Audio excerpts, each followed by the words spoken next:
Okay, I'm going to go ahead and call us to order. I want to extend a welcome to Sergey. Thanks for joining us. To our other panelists, and most importantly, to our audience here in person and online out there, wherever you may be. Via the magic of the internet, we can reach you all out in the ether out there. I am Karis Templeman. I'm a research fellow here at the Hoover Institution at Stanford. And I managed our project on Taiwan in the Indo-Pacific region. Our event today is being organized in partnership with a think tank in Taiwan called DSET, or the Research Institute for Democracies, Society, and Emerging Technology. And they've done us a big favor by helping provide some of Taiwan's foremost experts on the topic of foreign information manipulation and interference, or Fimi. This event will explore the practice of Fimi in democracies in both Taiwan and the United States, and the responses of both countries' governments, their private companies, and their civil society organizations to the challenge of foreign interference within our democracies. In Taiwan, of course, the threat of influence and interference looms large from the People's Republic of China. It has a free-wielding information ecosystem. There are very few, or traditionally have been very few, controls over Taiwan's media and information space. It's well connected to the global information commons, and that has made it both a resilient pillar of Taiwan's liberal democracy, but also a potential liability in the face of concerted PRC efforts to try to influence discourse in Taiwan in a way that favors their own views and their own interests. And the Taiwan government has struggled to develop an effective response while balancing respect for civil liberties and freedom of speech. This is a tension manifested in the decision last December by the Taiwan government to ban the social media platform Red Note, or Xiaohongshu. That was a kind of crossing of the Rubicon in Taiwan. No social media platform prior to that had ever been restricted in Taiwan. And so there's an important potential precedent behind that decision. Xiaohongshu is a PRC social media platform that had become quite popular among particularly young people in Taiwan under the age of 18. And the decision to ban it was based in part on concerns that was influencing national identification in Taiwan and increasing connections between the people of Taiwan and the people of mainland China. But there was also a claim that the platform was facilitating fraudulent behavior, collecting data, spying on the individuals using it, and generally behaving in a way that was inimical to Taiwan's security and national interests.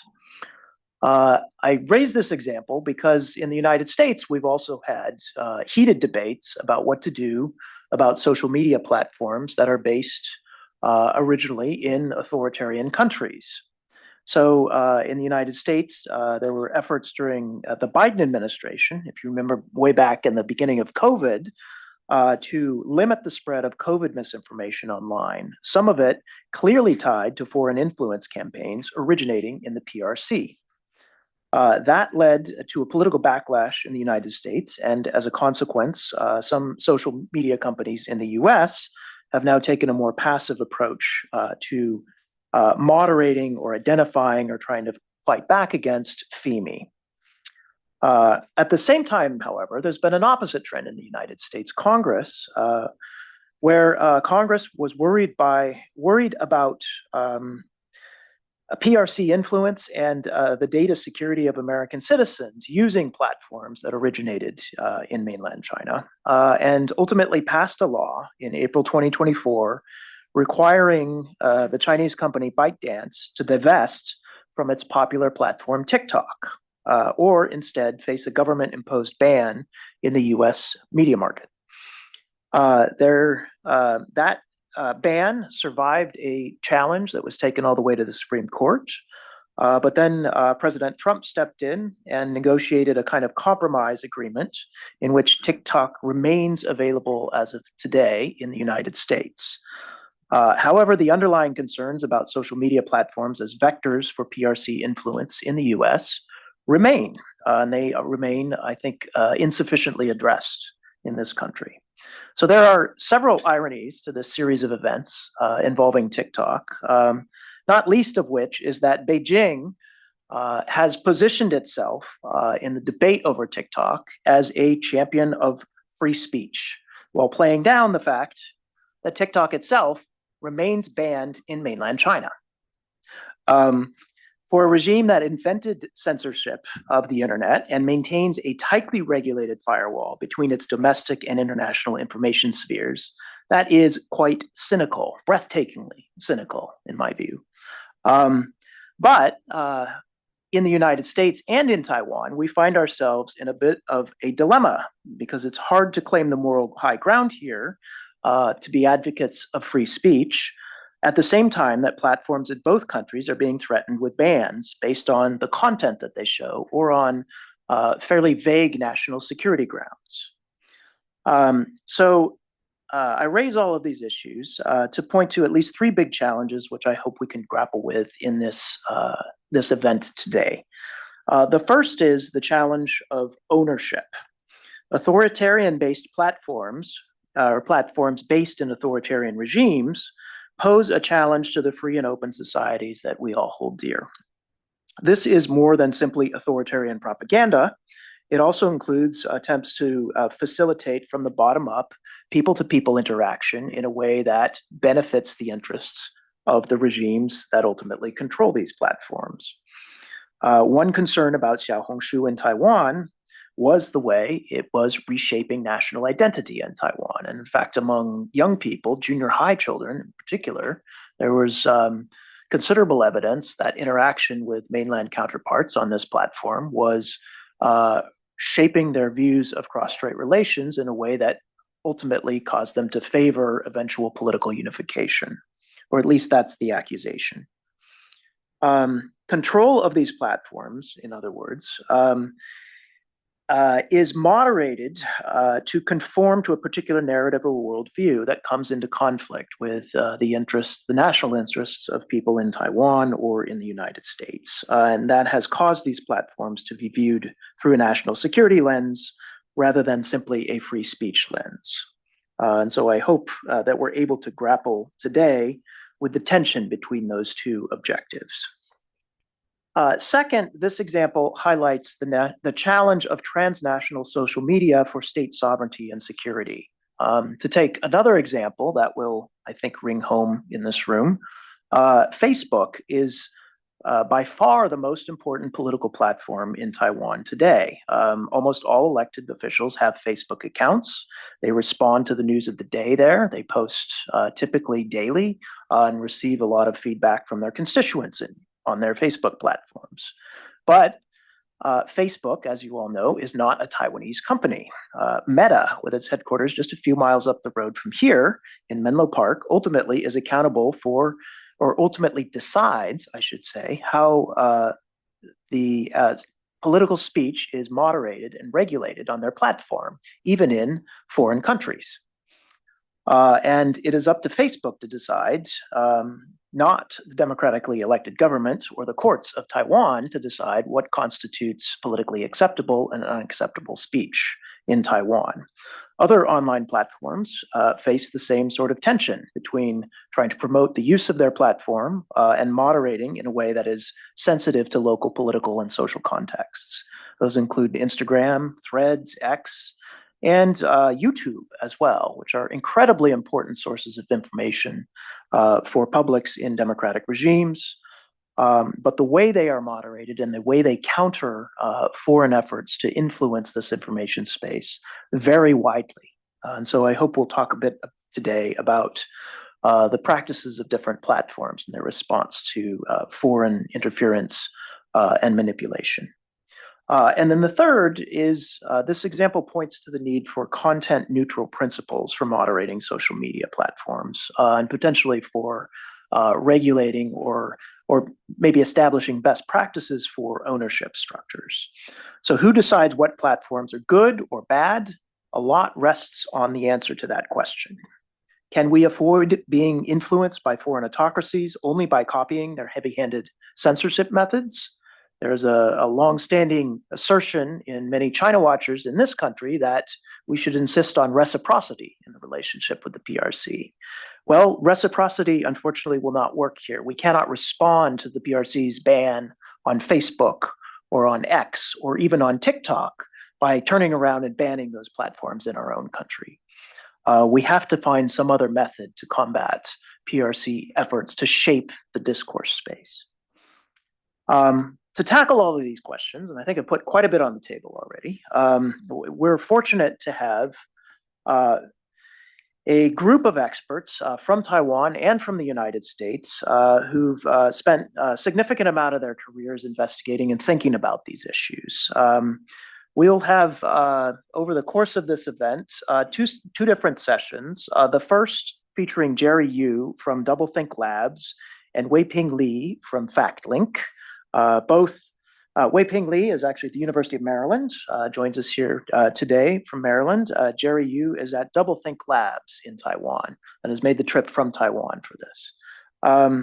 For our second panel, we'll have Yohao Lai from DSET, and then we have our own Graham Webster from CSAC at Stanford University to speak on, just get my agenda here, to speak on the Fimi challenge for democratic governments and more generally the challenge of information manipulation in this age of rapidly evolving information technology. All right. So I should note this event is public and on the record. We will make a recording of this available on our website once we wrap up.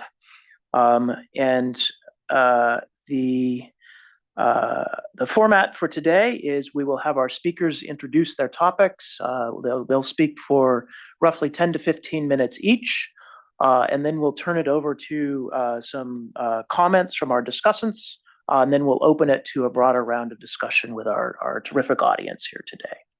Okay, so without further ado, I will turn us over to session one, Civil Society, Private Firms, and Fimi. Larry, you have the chair's prerogative at this point. Well, I mean, after the rich introduction that you provided, I don't think I need to say much more. It's a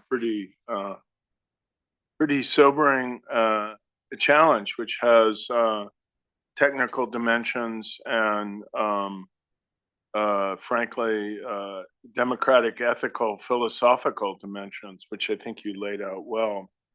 So I would rather give people who've traveled a long distance and have a lot to say the floor to, put the issues on the table. So first is a senior analyst at Doublethink Labs, Jerry Yu. Yep. We visited your tremendous and cutting edge think tank around the time of the January 2024 elections, right? It was a very inspiring visit. So thank you for coming here, and why don't you kick us off? Okay, thanks for Karis and Larry's introduction. Yeah, I'm Jerry Yu from Doublethink Lab. We are a think tank, NGO, you can say NGO, were founded in 2019. We focus on the research about PRC influence, especially on online information space. So we tackling those Fimi incidents at least for 4 years. Yeah. So today I'm gonna share some case studies from last national elections. And during that time, because we had an election on January 13th, 2024, so we assembled a number of organizations together, and individuals like fact checkers and fact checking organizations, civil society organizations, academics, and cybersecurity researchers. Together, we launched a project called Fimi Monitoring Hub. Yeah. So together we detect some case during the elections. And also I got the instructions that to talk about cases on TikTok. So today I'm gonna share some case studies on TikTok. But if you're interested in these topics, you can scan the QR code to see all the cases that we found during that time, including cases on Facebook and YouTube. Yeah, and also X. Okay, here's a quick introduction about that project. So from October to 2024 January, we launched this project. And there are like around 30 people, including our analysts and interns and those individuals who work in this field. Together, we collect data about 10,000 posts. So it's like observation. If you see something interesting and suspicious, and you can report to us. So it's like a manually collect without our like scraping tools. We have another data source from our scraping tools. For these data points, 10,000 data points are all manually collected by our partners. So the platforms including Facebook, YouTube, Instagram, and Dcard and PTTs are two online forums from Taiwan, and also on X, and also other Chinese social media platforms. And as you can see here, there are some topics trending during that time. Especially you can see the criticism of our ruling party, Democratic Progress Party, DPP, is the highest topic during late October. And also when the elections day coming, you can see more about criticism about our political figures, like sex scandals and other stuff, to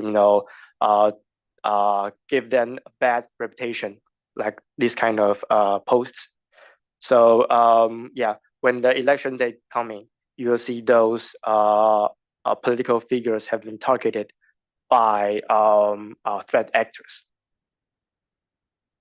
Okay, so the first case, we can talk about this case. We call that Indian migrant workers. Because on September 26, 2023, an Indian newspaper, Hindustan Times, reported that Taiwan and India would sign an MOU to bring Indian migrant workers into Taiwan. But at that time, we don't know how many. But we've observed some contents talk about, there are exactly 100,000 Indians gonna come to Taiwan. And you can see those narratives claiming that India is a country of sexual assault. So this kind of negative narratives. And also Taiwan is turning into a rape island. So those negative narratives have been circulated on different social media platforms. And as you can see the case here, I'll play the videos on TikTok. 如果想保护身边女生的，今年选票一定要省头发。 Okay, so this is influencer A. 如果想保护身边女生的，今年的选票一定要慎投。 Okay, so you can see they use the same script, right? And there are two different influencers, and they ordinarily not talk about too much political issues. But it turns out that during that time, they talk about this issue, and they usually talk about like how to styling, how to dress like a fashion guys. Yeah, but during that time they talk about this issue. Okay, so we don't have evidence saying that the PRC gave them the directions to do this, but it obviously they got order, no matter from PR firms or other higher level organizations. They got orders to talk about this criticism about Taiwanese government gonna open for the Indian migrant workers to come to Taiwan. Yeah. Okay. And also another case talk about election fraud rumors. So during every elections in Taiwan, you got this rumor there gonna be an election fraud. So at last election, you can see the similar patterns happen again. 我刚才呢看到一幕很令人震惊的景象。3号林立华一票，3号林立华一票。你有看到吗？ Okay, it's influencer A and 刚 influencer 刚被一个画面吓到了， 3号林立华一票，3号林立华一票。没看清楚吗？再看一次。 Okay, so they are not use the same sentences, but exactly same meanings. So there's definitely a script there, and they use the same material and same music, background music, right? So the same. There are definitely some PR firms contact them and to let them to produce this kind of videos to talk about there gonna be an election fraud. Okay, so we cannot identify if this really come from the PRC. But TikTok is a platform that's popular and also hosted by ByteDance. So we are really afraid that if they use this kind of tactics every year, then more and more people will affected by this kind of narrative to distrust our democracy system, especially the vote system. And also, there's another case talk about our president Lai has a legitimate child, and you can see the same. These influencers they don't use like short videos to show themselves, but they have clips to talk about President Lai has a legitimate child. And again, they don't usually talk about politics, but at that time they got orders to talk about this. Yeah, they usually talk about like how to dance, sexy, and to dress well. So they are like small influencers, but somehow at that time they all talk about this criticism about our leaders. Yeah, and also a very big case during that time criticized about our former president Tsai. Yeah, and it's an ebook called Secret History of Taiwan. So it's exactly a hard evidence that it's not from Taiwan. It's because we checked their source code, this ebook source code, and you can see the directions that they save their images, and you can see simplified Chinese characters in it, right? So it's definitely not from Taiwan. And also Weixin pictures, WeChat pictures in it. So it definitely not come from Taiwan. The original author might come from China or Malaysia or other, simplified Chinese character users. Yeah. And also there are a lot of AI generated videos have been created and spread all over different platforms. The name you can, the platforms that you can name, you can find those clips. Okay, so you can see it's actually pretty good. 英文，一个女人的名字，而非西方人使用的文字。You can see the gesture, and their voice might be a little bit like robot, but you can see the gestures. 小说以平实的文风、干练的文笔，记录了蔡英文至今为止跌宕起伏的一生。Okay, and talk about how President Tsai has 2016年， become 蔡英文 the 成为了 powerful 台湾 woman 第 in 一位 Taiwan. 女性领导人。自此，这个名字 Really like anchors, right? Like legitimate anchors. 英文，一个女人的名字， Yeah. 而非西方人使用的文字。 Yeah, the same script. 賽事英文 And also in 人格 different 的自我 languages. 撕裂，造就 Cantonese. 了一個政壇的偽裝者，用 Yeah, And how we know that it's not from Taiwan, and what kind of product they use. Actually, we use reverse image search to check. 您好，欢迎使用检验免费数字人。 So actually, it's come from a ByteDance product called CapCut, and those products name called Digital Man. So actually, you can write some prompt and give them those prompts. It will create the script to you and also generate those AI anchors videos. And it's also on all the platforms. And you can see some AI generated profile pictures on different platforms like X and TikTok. And if you put those profile pictures together, you can see their eyes, the position of their eyes are in the same position. I'm not sure if now it's better, but during that time, it's a way that we can detect it's a AI generated profile pictures. Yep. And also we check about to better understand the landscape of TikTok users in Taiwan and what are the differences between active and inactive users on their cognitive reshaping. So we also did a survey at that time. So there are some samples about TikTok active users and some inactive users. So we can check their frequency of using TikTok per day or per week. So first we ask them some questions. Overall, do you like or dislike the current ruling party? So it's common sense. If you are DPP supporters, then likely you're a strong likely or slightly likely DPP. But if you ask KMT supporters and TPP supporters, they dislike our ruling party. But the interesting is that overall, across different supporters of all political parties, you can see active TikTok users tend to hold more negative views of the ruling party TPP than those who do not actually use TikTok.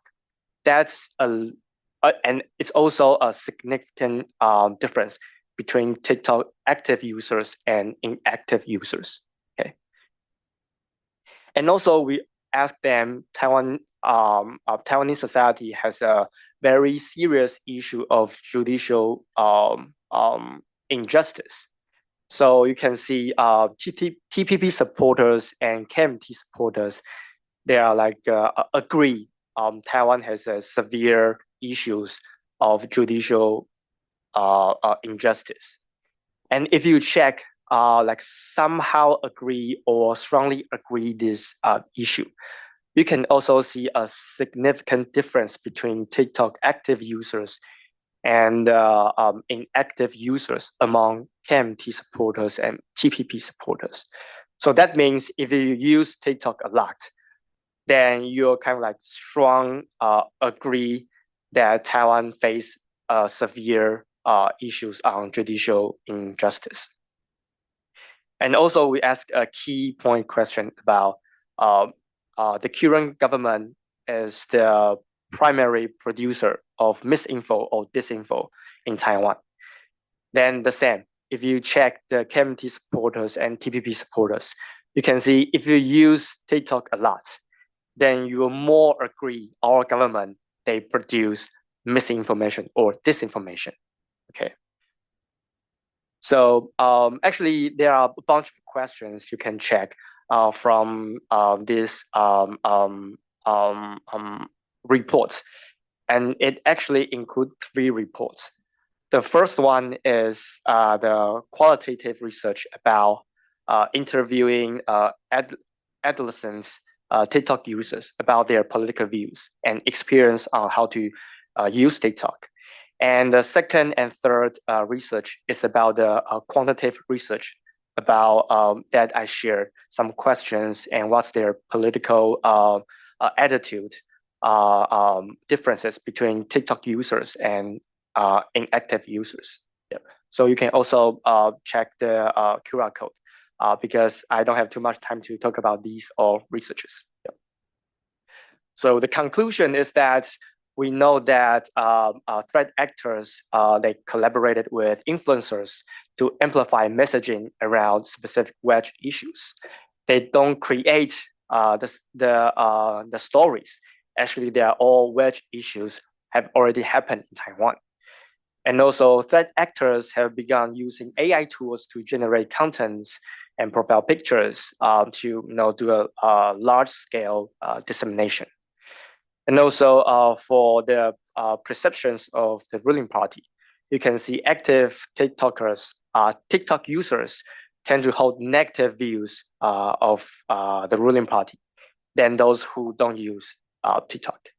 And also the trust in the judicial systems. You can see TikTok users are more dislike or to untrust our judicial systems. And the same as who is the producer of disinformation. Then TikTok users might answer that, oh, it's our government. So we have some ongoing projects regarding TikTok. So we collect TikTok data and to collect them and show it on our dashboard. And actually, we have 4 persona to collect this data. So first is pan-DPP, pan our ruling party, and pan-KMT, pan-TPP, and pan-PRC, these 4 personas. So it will help us to diverse our data source. Yeah, so we are collecting those data now to prepare the election, the local election this year. And also in the future, we all know that there are some differences between Douyin and TikTok. Douyin is for domestic users in China, and TikTok is for non-Chinese users. I mean, not live in China. Okay, so we want to better understand their differences and different strategies. So I think this year, the end of this year or next year, we will started to collect Douyin because there are some technical barrier. So I think we'll collect Douyin in the near future. Yeah. So that's my presentation. We'll come to any discussions later. Yeah. Barry, before we move on, could you just go back to the slide with the link to the code so that we can, sure. Those who want to navigate to it, can have a few seconds to do that? Yeah. It's a portal for the TikTok researchers. Yeah. And also another one is the election report. So there are a bunch of cases, not just about TikTok, and also on other platforms. All right. Well, I think we should have both presentations first, and then we'll have the discussion. So Wei-Ping Li, the research director at FactLink, that's an institution I'm less familiar with. Maybe in the course of your presentation, you can just say a word about that, but we welcome you and we're really looking forward to your presentation. Thank you. So my name is Wei-Ping Li. I'm the researcher director at FactLink. First of all, I want to thank the Hoover Institute and the DSAT for inviting me here to share our thoughts and our observations about how Taiwan counter foreign information influences and manipulation. So before I delve into my presentation, I do want to spend a little bit of time to introduce our organization. Perfect. So thank you. So FactLink is a relative, very new organization. We were launched in 2025. We are an organization that dedicated to digital investigation of Taiwan's information environment and also the information environment in the Chinese language world. And we also promote media literacy and AI literacy. So my colleague and I, we previously worked for the Taiwan Fact Check Center. I think that might be more well known, right? And we have been through a lot of events and incidents, such as the COVID-19 incidents, COVID-19 pandemic, and also several elections in Taiwan and United States, because every time when United States has election, there are also disinformation spreading in Taiwan.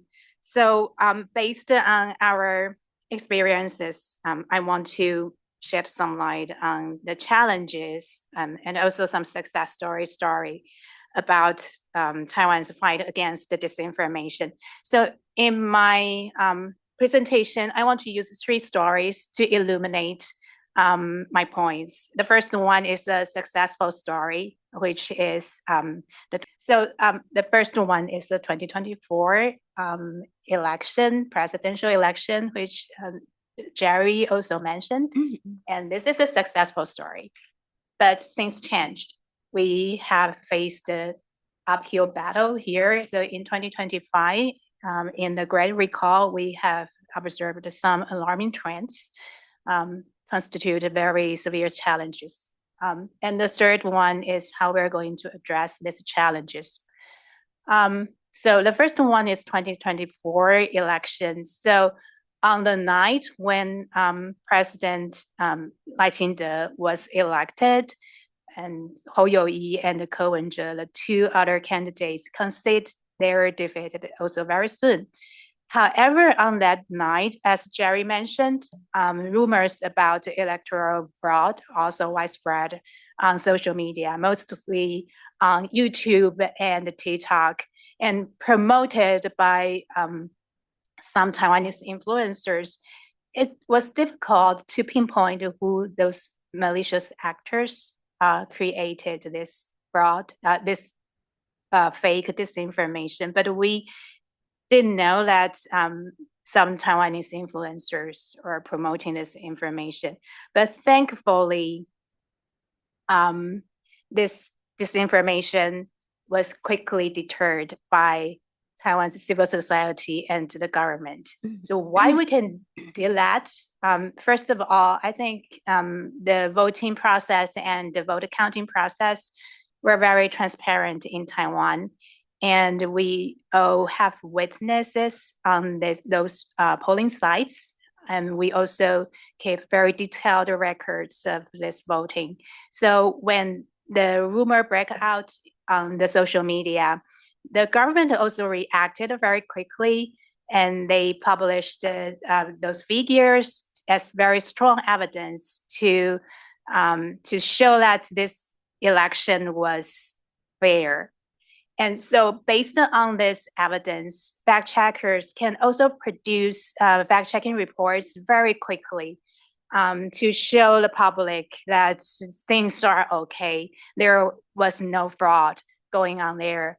And we also have the media, like the mainstream media and some other information, influencers helping us to spread these messages to the public, convincing this public that, the election was fair. So quickly, we successfully deterred this information, this false information from spreading out.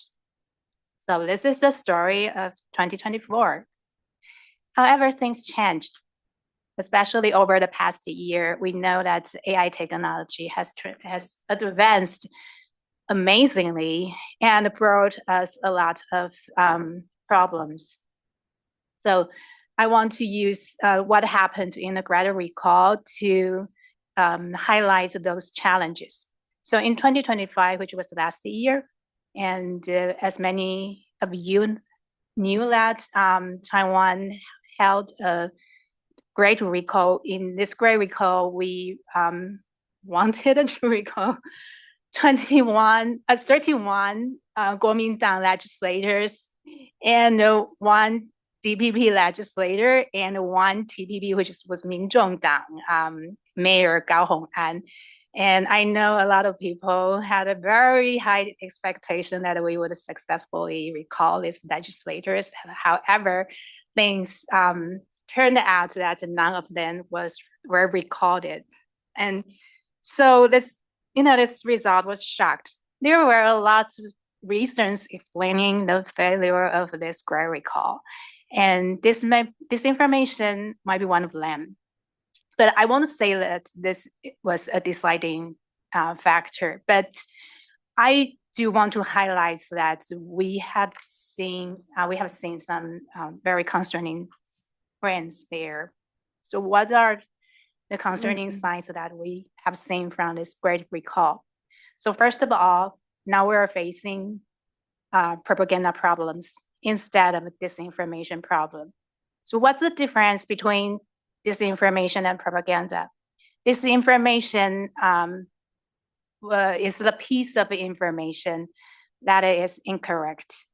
And they usually come pieces by pieces. And fact checkers can quickly identify the part of incorrectness and to debunk the information. But propaganda is more ambiguous. Propaganda includes both correct information and incorrect information.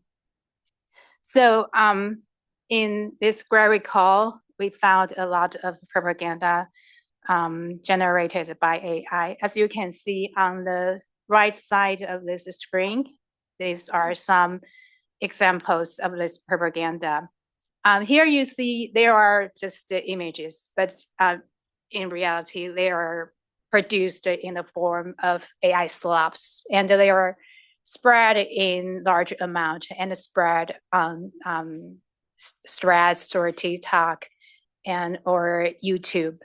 And you can see that these images actually don't tell you a lot of information. They don't have a lot of text, right? They just show you images and they let you yourself to explain, to interpret the meaning of this image.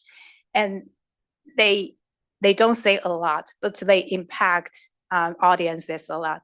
As you can see, they just show those who are not supported to recall as beautiful women or righteous or very good citizens, defend democratic process. And they cast this recall supporters as tots, as zombies, as those who are manipulated by the GBP government. And they just show you these images and then they spread very widely. We also conducted research and we found that those images that are divisive actually are quite popular and spread really widely.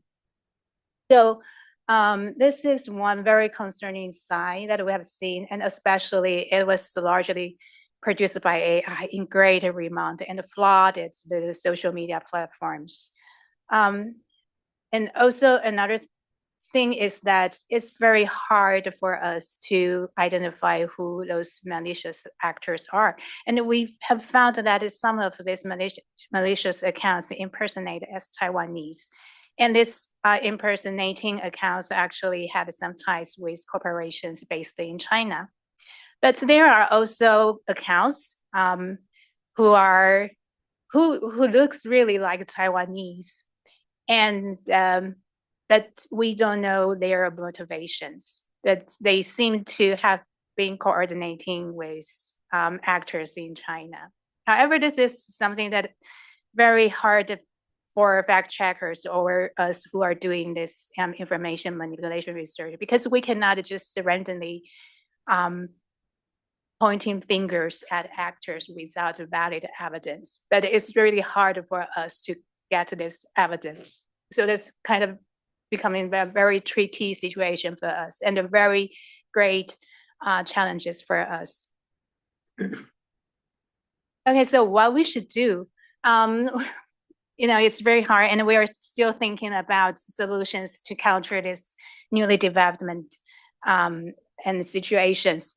So what we proposed here is that we can actually focus more on propaganda. Don't get me wrong, I think fact checking is still really, really, really important, and the fact checkers are still much needed. But what I'm saying here is that we need to look at this as a whole picture, and the propaganda is definitely a part of this picture. And we also have to identify the entities, individuals, or sectors in the information process, who are our allies and who are the actors that we should pay more attention to. And I think media and audiences are important factors that we want to pay more attention here, who are largely ignored in the past conversations. I know that a lot of people are disappointed at the Taiwanese media and something that they are amplifier of misinformation, disinformation, which I agree, but they are still very important. And I know that there are still a lot of good journalists there, and they need help, and they need maybe more resources and maybe more help to enhance their skills, especially at the age of AI. And we also need more empirical studies on audiences. This is where the academia can step in. I think we need more studies on how algorithms affect audiences and how audiences respond to different propaganda. And with this research, we can devise better strategies against this information manipulation. And platforms is definitely very important. And I know for over the past years, we have seen the retreat of these platforms from the front line of information, from information manipulation research, and which is very depressing. And we have seen AI disinformation and propaganda came as tsunami, not just flood. And we really need the platforms to invest more resources on that. And I think at least one thing that these platforms can do is to make their data more transparent. For example, just to identify who are behind these accounts and who are using VPN trying to manipulate audiences. I think X, which although it's not the best example, but I think they did something to reveal who are using the VPN, right, to expose their real locations. And I think this is important not for us researchers, but also important for average users, because when average users have this kind of tool, have this kind of information, they can evaluate this information themselves. They have more tools to identify who are malicious actors and to evaluate this information. Okay, and I also want to say that civil society in Taiwan is still strong and resilient, but we need more collaborations among ourselves and also, among other countries who are also suffering from information manipulation from China, for example, like Japan and the Philippines. So this is what we do at FactLink. We trying to be the link to link different sectors in the civil society, like academia and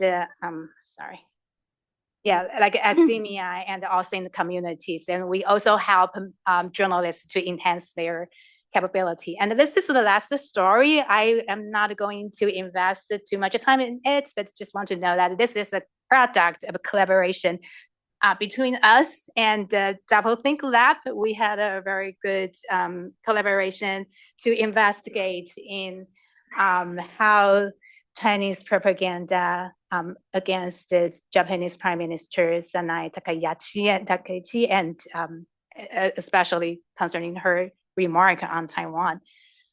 We also worked with our friends in Japan, Athena Tang ruling, and we investigate how Japanese society react to this Chinese propaganda.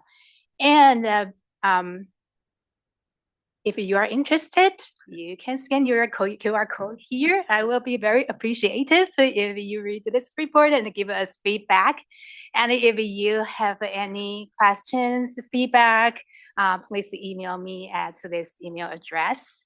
And thank you so much for letting me share our observations and thoughts with you. Thank you. thank you both so much for these excellent, very rich and informative and succinct and disciplined presentations. They're really models for what we love to see around this table. Let me pose an initial question to each of you that you can answer as you wish, and then people can raise their hands or, yeah, I guess there are very few tent cards, so just raise your hands and I'll ask you to introduce yourselves when I call on you.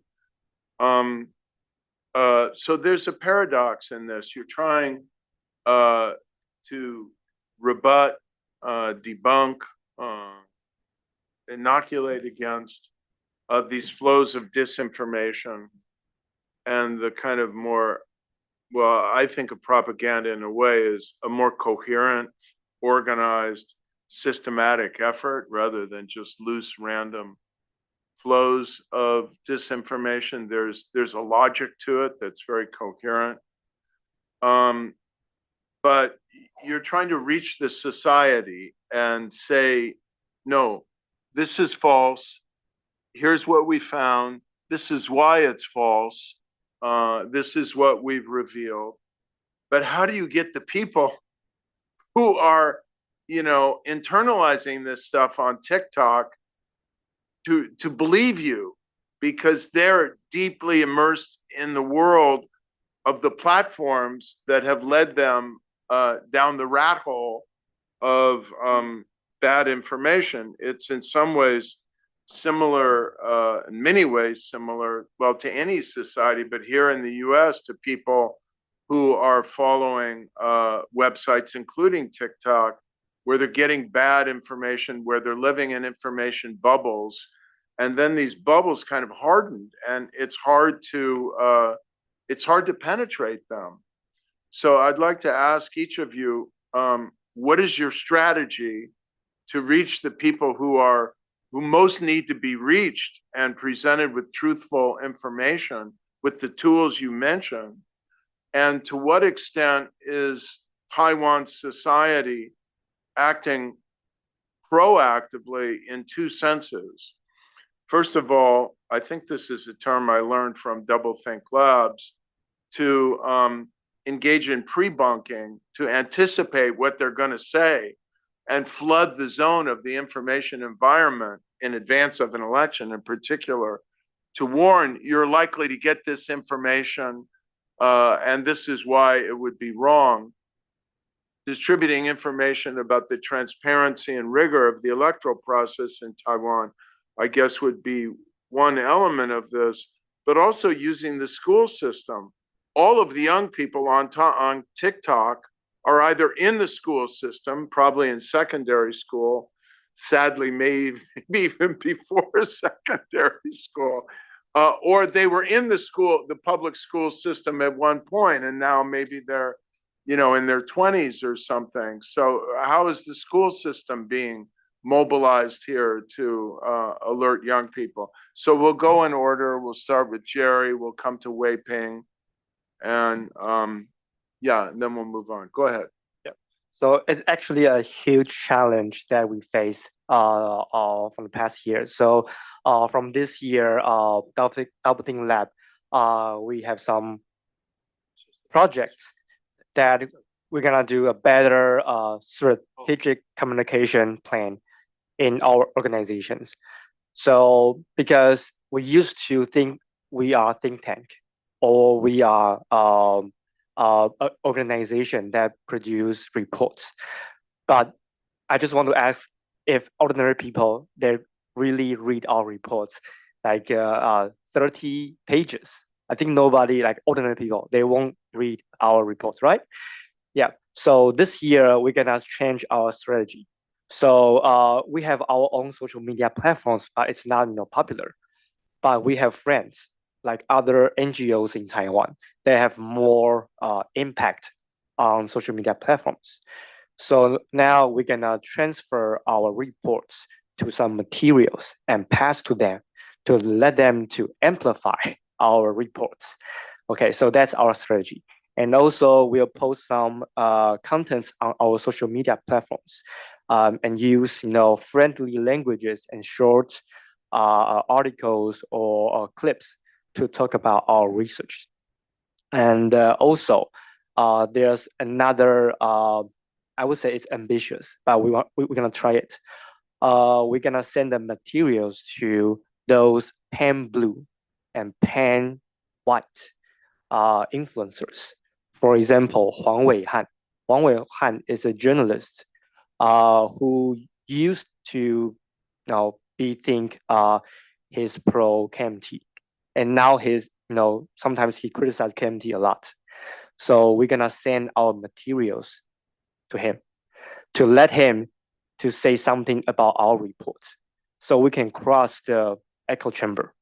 But we haven't done this, but we're gonna do this. So we're gonna send those materials to those influencers about our report to see if there's any further collaborations. And we want to leverage this kind of strategy to expand our audiences. Yeah, that's one thing we're gonna try this year. Yeah. I think this is an excellent question, because on our way here, Jerry and I are discussing how to reach it to the public. Yeah, I think for us, we have done a lot of discussions with the civil group in Taiwan, because Taiwan has a lot of community college, and we worked with community college teachers. And some of them are even yoga teachers, but and they talk with this information with their students. And with this kind of going into your real life and talking with real people, like interpersonal communication, I think it still works a lot. And sometimes that worked better than we were just posting our reports on website, because we really talk to people and answer people's concerns. So that's our strategy. And by the way, I have seen the same situation here in the States, because I also teach at the University of Maryland, and my students are so like TikTok, and they don't even believe that they will be manipulated by TikTok. And so I have to, at the class, and we watch the examples together, and to talk about this issue face to face. And so I hope they buy what I say. Yeah. Oh, it's so depressing, the situation. All I can say is, just as we're learning from Ukraine how to shoot down Iranian drones, we're going to have to learn from Taiwan how to shoot down various forms of hostile act or disinformation. Karis, I'm so sorry. I was so inspired by these two presentations. I completely forgot that you were our commentator. So you start, and then we'll go to Sergey and the others. Yeah. So I'll make three quick points in the interest of time, because I've already spoken quite a bit. I want to ask actually three questions of both of you. And the first is, so I wrote a piece on the Taiwan 2020 election for the Journal of Democracy, and my takeaway there was that Taiwan actually had pretty robust defenses against mis and disinformation. Part of it was that Taiwanese are pretty sophisticated in general. They're used to this crap. They can identify it pretty easily, and the people who are taken in by it want to be taken in by it. They don't want to know the truth. They're already convinced that everything bad you can say about their least preferred party is true, and everything good you can say about their most preferred party is also true. And so the partisan divide in Taiwan, while not ideal, also creates a certain amount of grounding or anchoring of politics. And you're not going to have a rumor that then dramatically swings an election in one direction or another. And I'm wondering, in the last 5 years, with the emergence of new platforms, new technology, and so forth, has that changed? Should we be more worried than we were when Han Kuo-yu was running for president in 2020, and there was a pretty credible, I think, PRC effort to influence the results of that election in favor? The other question I have for you is about the kind of positive and negative examples from Taiwan. On the positive side, you're both great examples of this robust civil society in Taiwan that is dedicated to identifying and pushing back against misinformation. And you were at Taiwan Fact Check Center before. I wonder if you could talk a little bit about the coordination with Facebook previously and what the status of that is now, whether or not that's a good story. Again, I'm trying to get at, have things changed over the last 5 years?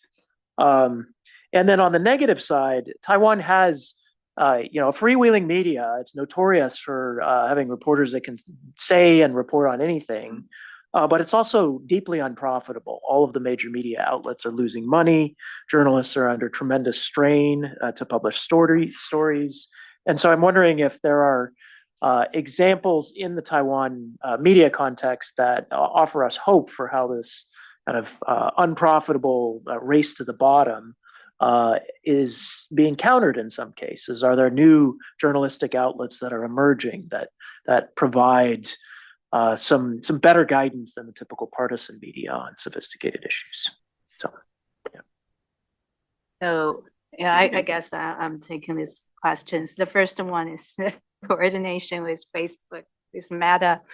So Taiwan Fact Check Center used to be a partner with Meta. So the cooperation is that we fact check some posts for Meta, and Meta funding us for with some money. Yeah, that's kind of the collaboration. And I know that Meta stopped funding fact-checking organizations here in the States, but as far as I know, I cannot speak for Taiwan Fact Check Center now, but as far as I know, that they still support Taiwan Fact Check Center and other fact-checking organizations in Taiwan, although I don't know if they scale down. That's the question that many of you maybe can investigate. Yeah, but still, yeah, that's a change, and there's some worry that we have already had about whether they will further retreat. And I think another thing is the investigation tool. Meta has stopped using CrowdTango, and the CrowdTango is the tool that we used to investigate information manipulation, which is so important, but now we cannot access, and actually the tool cannot be used anymore. So we do, they have some new replacement tool, but it's not as useful as CrowdTango. And data is always the problem that we're facing right now in our combat against false information. So yeah, sorry about this depressing news again. And yeah, but here is the positive one about the media. I know that a lot of media, Taiwanese media, are disappointing.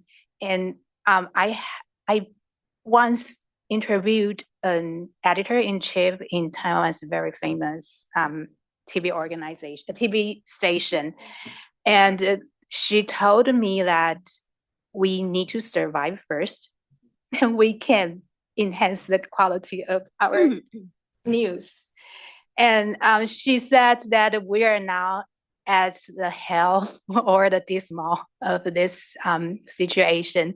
We're looking for, and we are waiting for someone who can provide us more resources so that we can do better journalism. And this is very heartbreaking to hear about that. But I think funding, resources are the main challenges for these media organizations. But it's tricky because people want to fund media organization because they have good reports, right? So this is such a difficult thing to solve. But we do see some news organizations has had some breakthrough. I don't know if you are familiar with the reporter 报道者, right? Yeah, and they have found a new business model to have more donations from the public. So I think they're doing quite well. They're just celebrating their 10th anniversary, right? This is the Taiwanese. This is the Taiwanese news media, and they are very good at investigative journalism. But whenever there is emergency things like Zhang Wen, the guy who planted a bomb at the metro, you remember last year, and it harmed a lot of pedestrians. It's kind of as this kind of emergency situation, they produced breaking news, deliver very trustworthy information to the audiences. So I think this is an example that we can kind of celebrate and some models that we can look forward to improve our media environment.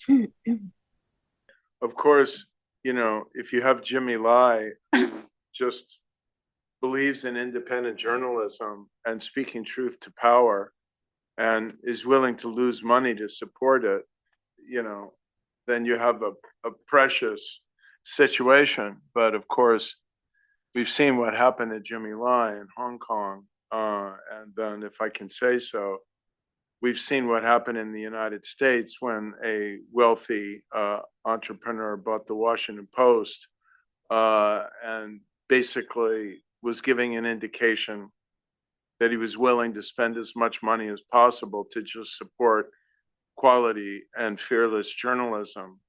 Truth dies in darkness was and he turned out the lights. Yeah.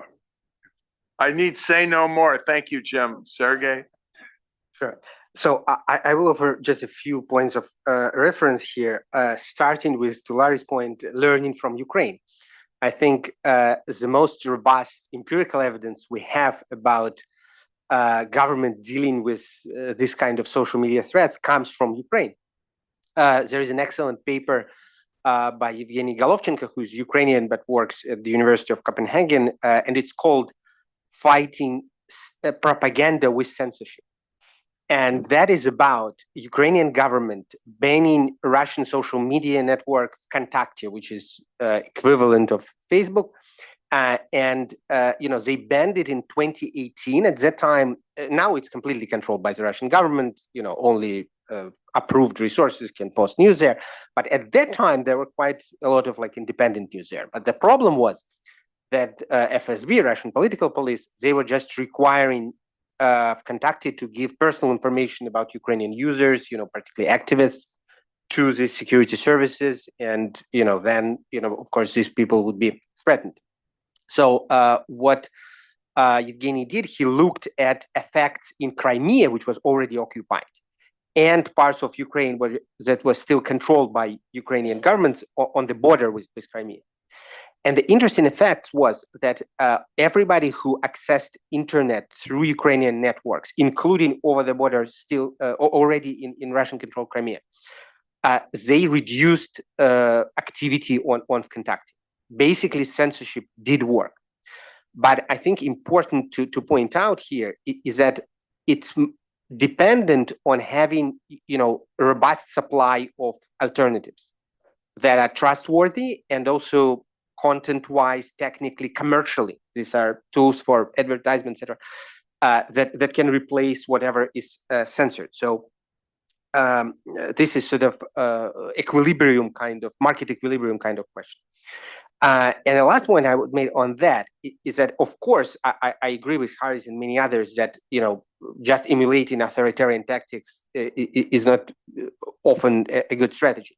But still, you know, when for example, the trade negotiations happen, I think that should be part of that, because the idea that, you know, this foreign platforms will have access to US market, but US social media or AI companies will not have access to China or to Russia or to other countries that control their internet space, I think is like just unjust from trade point of view, and I think should be addressed as part of these trade negotiations. Second, on Jerry's discussion about trust in government, people who on TikTok or off TikTok, etc., I think important to keep in mind that there was simply secular decline. I see the difference, but I think secular decline of trust in government for all people who use social media and have access to wireless internet connection. That is documented by Guriev and Melnikov and many other researchers by now. And I think it's sort of a more universal kind of challenge. Now, to Wei Ping, I think I agree with Harris that, robust defenses, when we're talking about Taiwan, I think we see these robust defenses against disinformation, and they come from accountable politicians who are responsible, who still have sense of shame, and sort of refuse to take advantage of these opportunities. But talking about the algorithmic effects that you mentioned, I think it's important to point out that latest research suggests that people online are not less exposed to alternative point of views than people offline, maybe even more so. But Larry's point, to people who you need to reach, the tail ends are really the dangerous part. And there is good research on YouTube by Josh Tucker and co-authors on that. That small group of people can really got down the rabbit hole and become extreme and could be used by foreign powers, etc. Real problem. And lastly, let me say a good word about TikTok for once. So there was one to be said. Yes. So speaking of data access, you mentioned the situation with Facebook data, for example, that CrowdTangle, this program was ended. Now, there is meta content library, as you mentioned, but I just got data from them. I started my application in late September. I just got access, and Stanford had to conclude a formal agreement with University of Michigan to access a sliver of this data. It's not easy. We also applied for data from Max through European Union channels that were supposed to be established, and just got a one-line refusal saying that it doesn't fall under the Article 41 of European Digital Services Act. Thank you very much. But TikTok, on the other hand, does provide data, both through the European Union channels and for researchers in the United States and other Anglosphere countries. So the pressure on them did work, at least in that. It's API or donation, the data donation or API. So TikTok is API. Okay. And Meta Library is API, but again, it's very limited. But and again, you first get UI access, and then you separately apply for API. It's very technically difficult, but it's just theoretically possible. So, do either of you want to respond any further?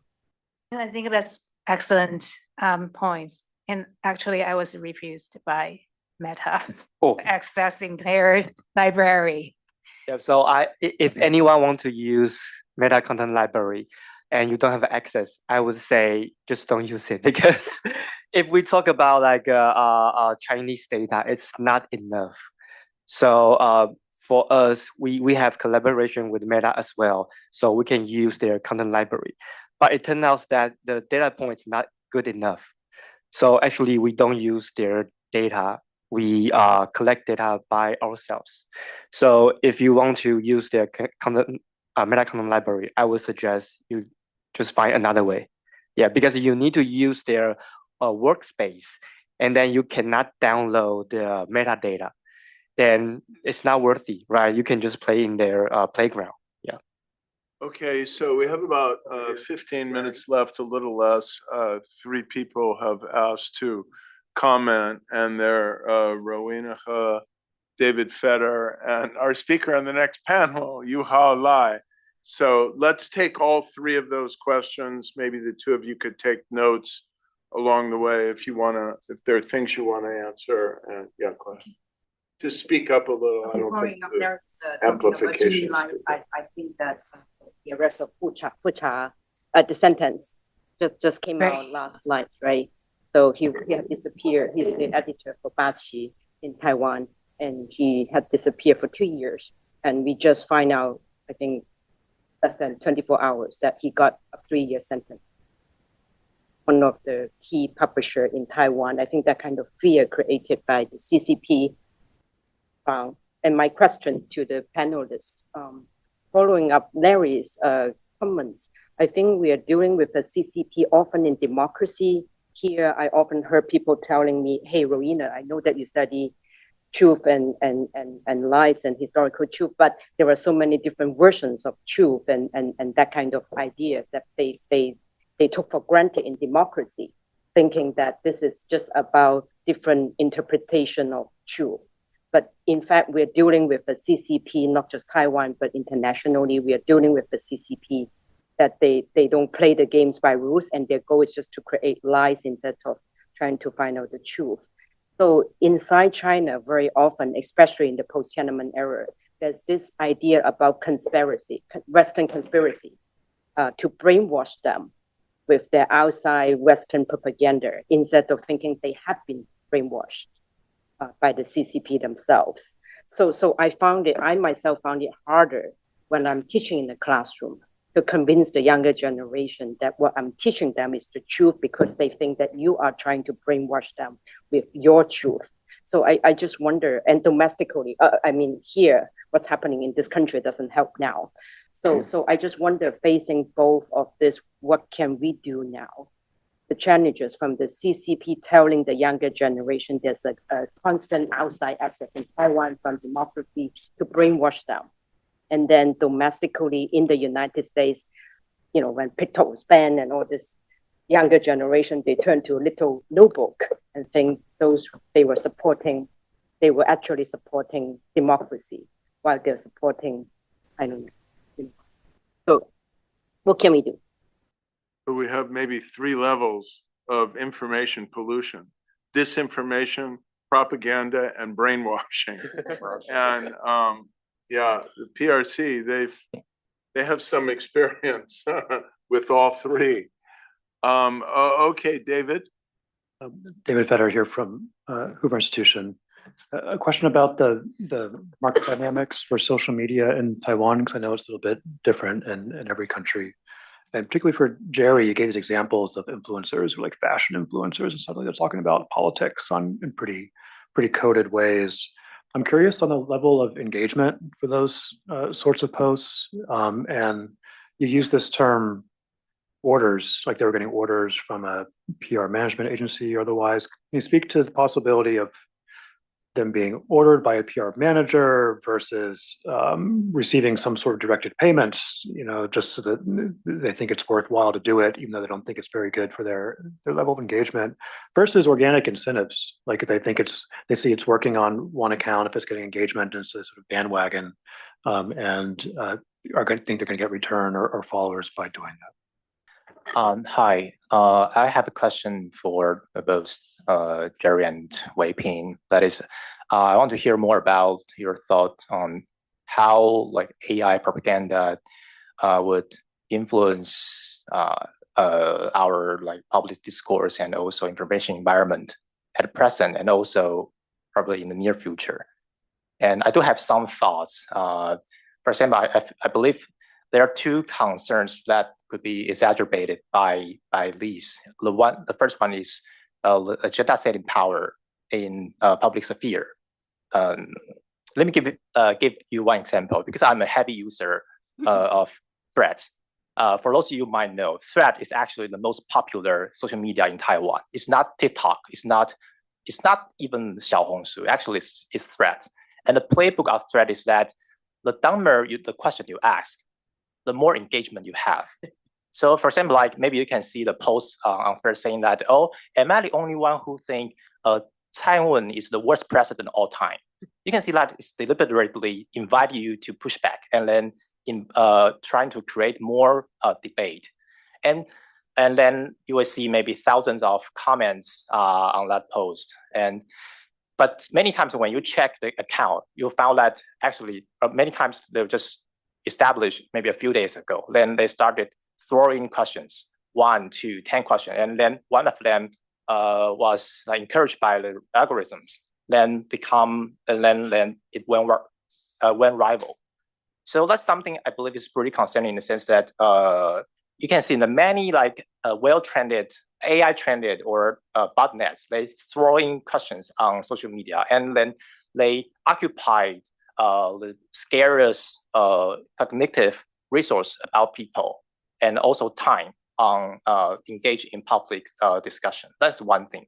And the other thing is, and it is also something happening in thread recently. It's pretty interesting in the sense that some people they found a like suspicious post, and then some of the users ask that account, saying like, for example, now I'm asking you to speak in Indian, in Arabic or something, and then that account started to speak, switch from Mandarin to like Arabic or something. So you can notice that actually that is a AI generated or driven account.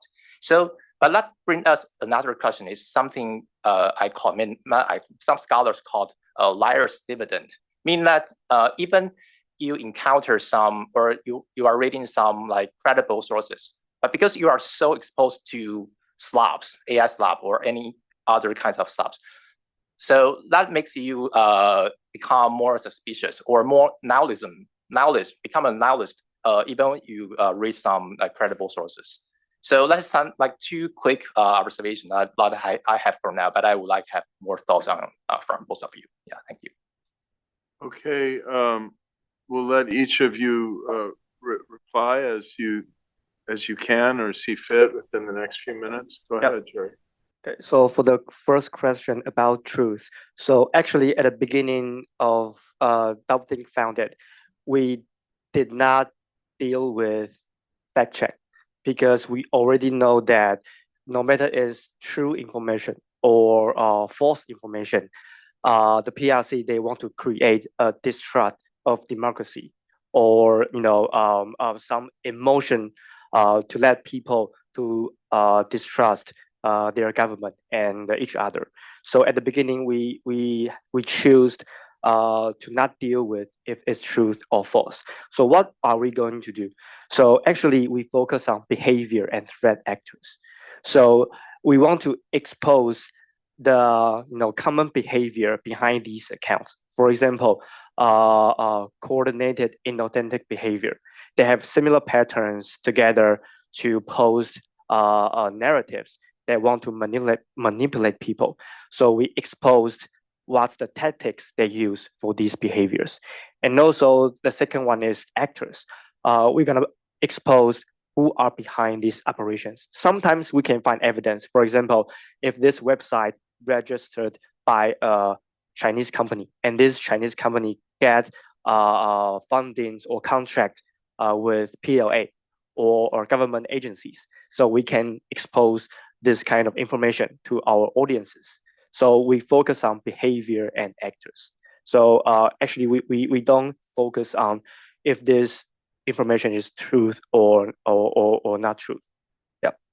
And for the second question about engagement of those TikTok accounts, actually for the election fraud, before these videos have been taken down, the highest view of that election fraud video, I think it's around 420K.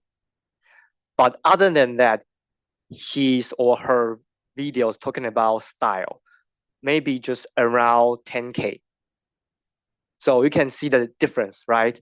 And we don't have evidence that who behind it, which PR firm behind it. But just like YouTubers, they can get revenue from those views. So there's some exactly numbers about how many views, then you can get how much money. Yeah. So I think like 5K, 10K, and 50K. They're different prices. So if you see these videos, 420K, then maybe around maybe I just say maybe around maybe 10,000 USD dollar for that videos, or even higher, because it's a very good number of engagement. So that's why we think it's not for randomly select this topic. It definitely be some PR firm give them that contract, and also they can earn this money by their engagement number. Yeah, like views. Yeah. And for the third questions, I would say for the AI technology nowadays, it's really hard to identify if this account is AI generated or not, because let's say some tactics, the CIB, we used to detect it in a short time. For example, 10 minutes, there are thousands of accounts post same thing. But now you can use prompt to let them say similar things, but not exactly the same. And also you can let the script to post those contents randomly within a day. So it won't be shortly post those media contents, right? So you can avoid the detection from CIB, right? I hope the staff of PRC not hear my opinion. So they upgrade their tactics. Okay. And also for the AI generated profile pictures, sometimes you can steal a nobody's profile picture. So you use image reverse search, you cannot find exactly the same person because that person actually don't use social media platforms a lot. So maybe you just take a picture from a random people, then use as your profile picture. Then it's really hard to detect by some methods. And also when the AI technology get advanced, it can customize the picture, content, and posting time. So for us, it's really harder to detect those accounts. So we hope that the platforms like X, actually they did something good. It's they expose the location of that account. So it's a good way we can see if it's a foreign actors, pretend like they are Taiwanese. It's a good and simple transparency that for researchers can understand if it's a foreign account. I think this kind of transparency is not difficult for the platforms if they want to do it. Yeah, so it's an easy way that platforms can help us to identify those foreign and inauthentic accounts. Yeah. Okay, Wei Ping, Yeah. we'll let you close. Yeah, I think we're running out of time. And Jerry had excellent answers to both of you. So I would just, I think I would address it to the brainwashing question. I think at some point, it's really hard to counter brainwashing. And take myself, for example, I grew up in 1980s in Taiwan, and that was the time when the Kuomintang still tried to brainwashing us, and I was a brainwashed child, and I hated DPP so much, and I thought everything taught by KMT was right, and which sounded very naive, but I was changed when I was in college, and why changed me? Because I experienced the first Taiwanese presidential election. And I was there at all the presidential campaigns, and I watched the song. I listened to the songs and watched all those things. And I started to realize something was wrong in my education. And so I started to do more research myself and trying to find the truth. And so sometimes only preaching or only just one way information deliveries won't work really a lot. You have to really find opportunities to let people so they can experience themselves, so they can change. Yeah. Well, this is why I hope the educational system will try, at least in part, to rise to the challenge. Because if we get a new generation of Taiwanese youth who heavily succumb to the false narratives and cynicism of PRC propaganda, and it requires experience to disabuse them of the propaganda, it could be too late by the time they're getting the experience of the PRC being in control of the island. So anyway, thank you so much. This has been a great session. We'll now break for 15 minutes and then come back at 3:45. All right. Well, thank you very much for your attention and thank you for joining this session this afternoon. We are delighted to have two very significant discussants with you, our presenters with us today. Karis has done a great job of introducing them, so I won't belabor that. Our discussant today will be Sergei Sanovich, and we've already heard in the first panel that he's completely and well informed on the topic under consideration, and I look forward to a robust and an interesting exchange. Today, we're looking at two closely connected issues that, in a real sense, sit at the center of the strategic competition between the United States and China. China's expanding global data reach and the race to lead in artificial intelligence.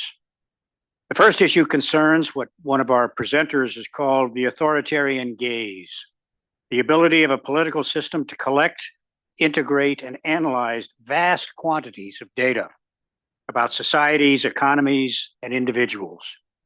Over the past decade, Chinese technology firms, often operating within a system that blurs the line between commercial activity and state authority, have expanded across the global digital infrastructure.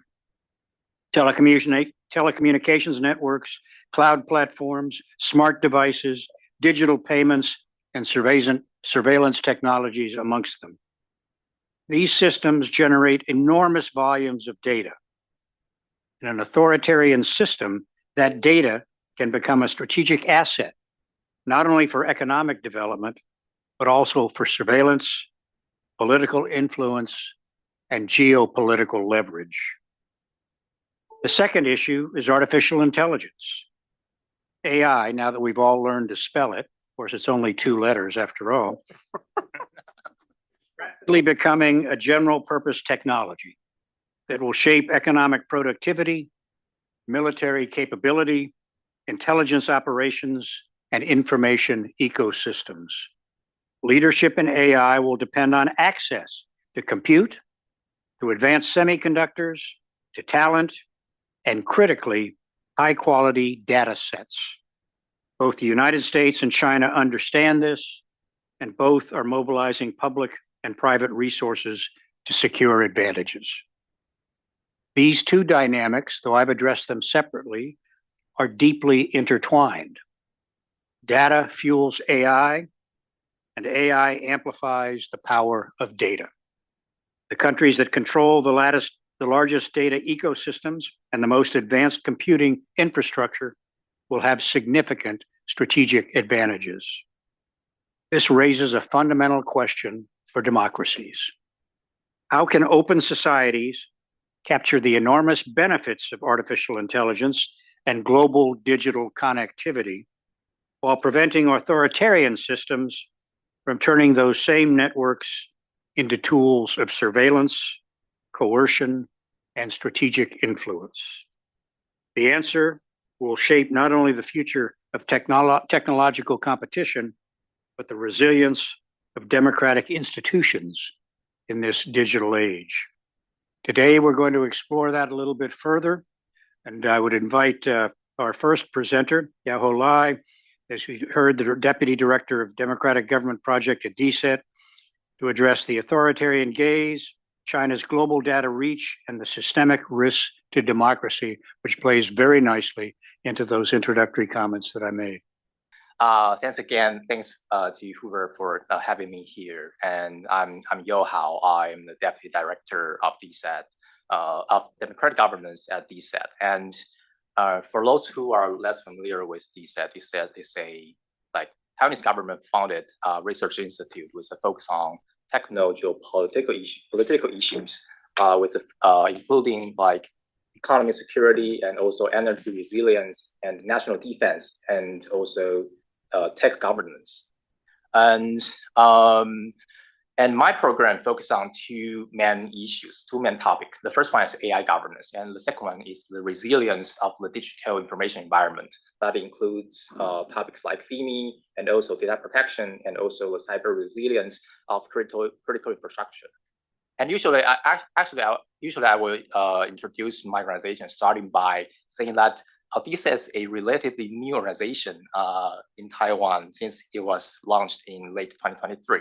But because like FactLink is here today, so I just delete my sentence in my script during the break. Yeah, thanks to FactLink's presence. So so from here I want to introduce my program more. You might wonder why, if I'm talking about resilience of information environment, why that relates to democratic governance. And I believe that is because democratic information environments face a dual challenge. On the one hand, their integrity must be defended against foreign interference.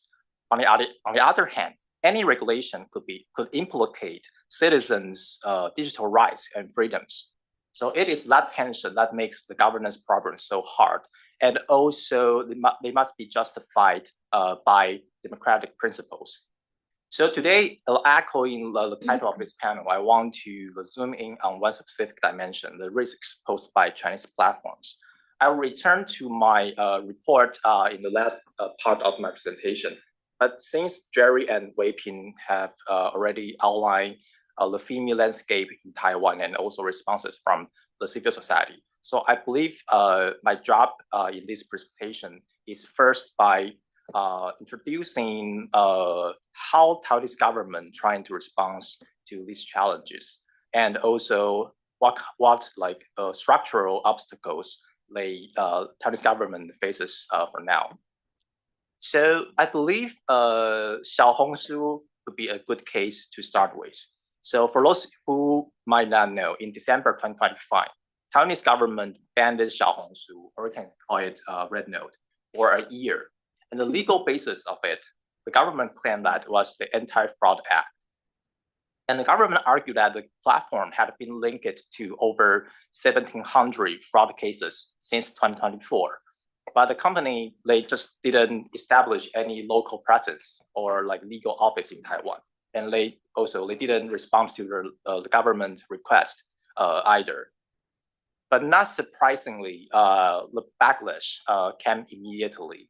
Critics pointing out that Xiaohongshu is actually not the worst platform for fraud, because you can see the numbers here. Facebook alone had over 12,000 fraud cases in single months compared to Xiaohongshu in the past 2 years. And also the regulatory tool that the government uses here, DNS blocking, was easily avoided because users can just switch to VPN and then keep on using Xiaohongshu elsewhere. And also banning the entire platform for just a small fraction of the fraudulent content. For many people, that looks much like a government overreach. So I believe the lesson here for the Taiwanese government and also for my organization is that on the one hand, the government failed to communicate the real risk to the public. And on the other hand, the tool it tried to use didn't match the actual challenge. And it is that mismatch is the thread that I want to go on it today. So to put this in context, for people who here who might know more about this, let me is that Taiwan has developed a four-pronged approach to disinformation since 2018. Identify, clarify, restrain, and punish. Meaning that these four approaches linked to four different strategies: media literacy, rapid debunking, and limiting the spread of disinformation, and also trying to penalizing malicious actors. But today I will only focus on the latter two. And that is because I believe they demand more regulatory intervention. And also it's because we can't only rely on the first two. And the reason is that if you take a look at the rapid debunking, I believe that relies on counter speech theory, meaning that using more speech to counter inaccurate information. This theory, it assumes that people have the ability and also the willingness to prioritize truths. And it also assumes that the information environment supports citizens, supports people to do so. But we all know that is not always the case, right? And if you take a look at the media literacy, First thing is that it is a long-term effort. And the second thing is that we cannot only rely on this, because if we just rely on this, it will place all the burden on individuals to fend off the state level information warfare. And I don't think that would be a feasible and ideal strategy. So government intervention remains necessary. The real question is what kind, and if those mechanisms are effective. And that brings me to the first challenge I have been seeing in Taiwan's context is a institutional one. So to put it simple, Taiwan has focused heavily on criminal penalties, including like raising sentences for deepfakes during elections. But criminal law has structural limits, at least for two reasons. The first one is you can imagine court proceedings cannot keep pace with viral disinformation.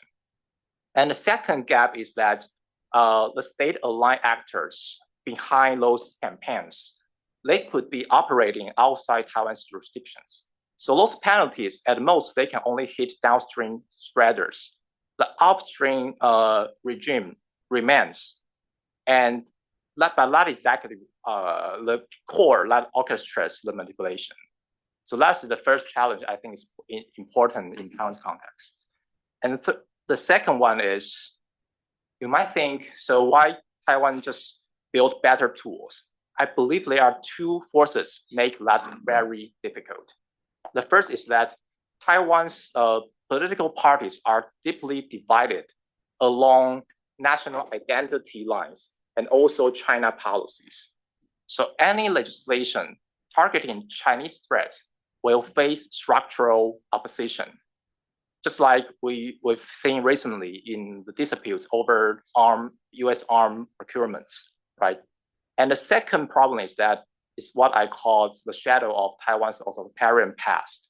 And one good example is that in 2022, the Taiwanese government proposed I would say it's more like a Taiwanese version of EU's DSA.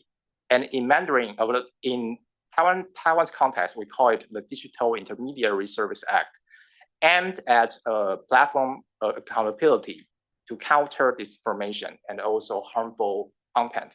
But it was withdrawn within months because opposition parties equated the bill's emergency content restriction with state censorship and then invoking Taiwan's martial law passed. So when these two forces converge, I believe content and platform regulation becomes more harder to advance in Taiwan. And there is a third structural barrier, is that imagine if you want to restrain the spread of Fimi or disinformation, you usually need the cooperation from foreign platforms, right? But unlike the scale of the EU market, Taiwan lacks the economic leverage to compel them to do so. So that further makes the policymakers worry that imposing EU-style regulation could risk platforms leaving Taiwan altogether. So only when the legislation with overwhelming consensus, public consensus, will survive, just like Anti-Fraud Act. And as I already shown, China-focused regulation lacks that kind of consensus in Taiwan's context. So the resulting mismatch is that the only tools that Taiwanese government can use for now are not designed for the actual problem posed by Xiaohongshu or Red Note. So at this point, some of you might thinking, how about the American approach? Can Taiwan adopt something similar to the TikTok law in the US? For those who are less familiar with TikTok law, it basically required a divestiture from Chinese ownership. Otherwise, you're gonna face a ban. But this ownership-centric model, in my opinion, faces two barriers in Taiwan's context. The first is that it still directly targets China, but the bipartisan consensus that make it happen in the US Congress doesn't exist in Taiwan, just like what I've already mentioned. And the second is that the reason why the ownership restructuring works in the US is because ByteDance has a subsidiary in the US, right, in California, right here. But in the context of Taiwan, Taiwanese users, we access TikTok through a service providers registered in Singapore. So Taiwan simply doesn't have enough leverage to demand a Singaporean company to separate itself from the Chinese company just for maintaining itself in Taiwanese market. But I do think Taiwan can learn something from the US experiences, not from the TikTok law, but from the TikTok deal that follow that law. So basically, the deal established a majority American-owned joint venture called TikTok USDS, if I remember that correctly. And so this joint venture takes over US operation under defined safeguards. And those requirements and safeguards, including like data localization in Oracle's US cloud, and also like licensed algorithm retraining on US data, and also like independent third-party audit, and also like content moderation authority for the US entity. So for me, I believe that this points to a more promising direction because it helps us to imagine or envision a new framework, governance framework, shifting from ownership to operation as a regulatory target or focus. And I do know that, to be clear, I do know that there are many measures. They are not without criticisms. Like many people still argue that we need a comprehensive privacy legislation. And also, like we also know the algorithm, the IP of the algorithm still maintained or owned by ByteDance based in China. And also, we also need more meaningful transparency under this framework. But I still think the operational direction is worth pursuing, at least for countries with less leverage or ownership restructure like Taiwan. And the second mindset shift I want to highlight here is related to EU's Fimi framework. Because the title of this panel today, Fimi, is a concept developed by the European Union. And it actually puts more emphasis on manipulative behavior rather than the content. And this distinction matters for Taiwan in the sense that content-focused regulation for Taiwan that would trigger partisan conflicts and also the authoritarian past I just mentioned. But if we try to reframe the target from the falsity of the content towards the behavioral patterns, like coordinated manipulation or like data harvesting or like algorithmic amplification, we are less talking about censorship, content censorship. We are more talking about a structural governance framework. And that exactly this kind of reframing, I think it is really important and helpful for Taiwan to better address the Xiaohongshu problem. So now I know like some of you might think targeting operation and structure won't be enough to address the full scope of the threat. But I want to be honest that I genuinely don't believe there's a silver bullet for this.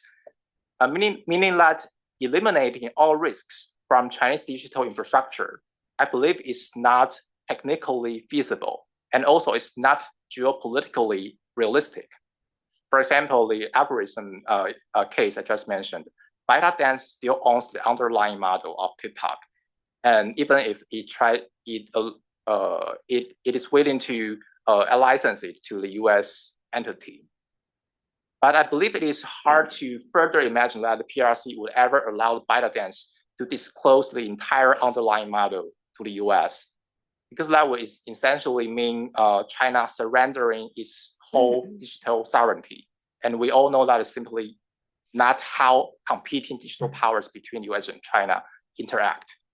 So I think the important message here is that we need to recognize the limits, but still try our best to manage and mitigate risk within the bounds of rule of law and digital freedom. And the key here, I believe, is a stronger evidence base. Governments must be able to demonstrate what the risks are and why specific measures are justified. And that is exactly where my own research comes in, to showcase the institutional risks with solid or more solid evidence. So in my report, The Authoritarian Gaze, I try to analyze the privacy policies of 10 Chinese AI services, from DeepSeek to Doubao to Quark to CC to Qwen and Manus. But Meta has already acquired Manus like late last year. So that is something like a bit outdated here. But the message here is that even with those service providers registered in Singapore, I still found at least 3 consistent pathways through which user data flowing back to China. As you can see from this slide, there are 3 pathways. And I can use Xiaohongshu as an example to further elaborate this. So for those who might not know, after being banned in Taiwan, Xiaohongshu immediately transferred its Taiwanese users to Rednote. Rednote is actually an overseas version of Xiaohongshu with a Singapore registered service provider. But if you take a look at its privacy policy, it still allows user data to be processed and stored in Chinese mainland and also Hong Kong. And data can still be shared with operators in Shanghai. And the policies, its privacy policies include a standard provision for disclosure to law enforcement and government agencies in China. So the key message is that even though the Singaporean registration changes its label, it doesn't change the essence and the pathways through which the PRC can access user data overseas, and especially for those users in democratic societies. And I believe this matters because it projects China's data governance model, data governance framework overseas that created a one-way channel. Data basically flowing into China through commercial services, but Chinese laws prevent it from flowing out again. And once data reaches Chinese jurisdiction, the government has a broad authority to access it through different laws, like cybersecurity law, like data security law, and also intelligence collection mandates, and with virtually no meaningful judicial scrutiny or oversight, and under a highly arbitrary concept of holistic national security. In Mandarin, it is 总体国家安全观 that is proposed by Xi Jinping.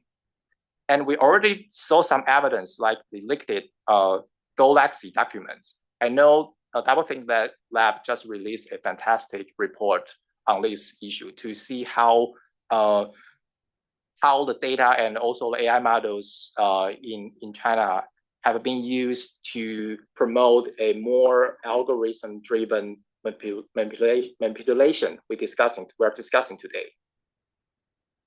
So I want to conclude here is that I believe what Taiwan needs here for addressing the risks of Chinese platforms like TikTok or Xiaohongshu is not the Anti-Fraud Act.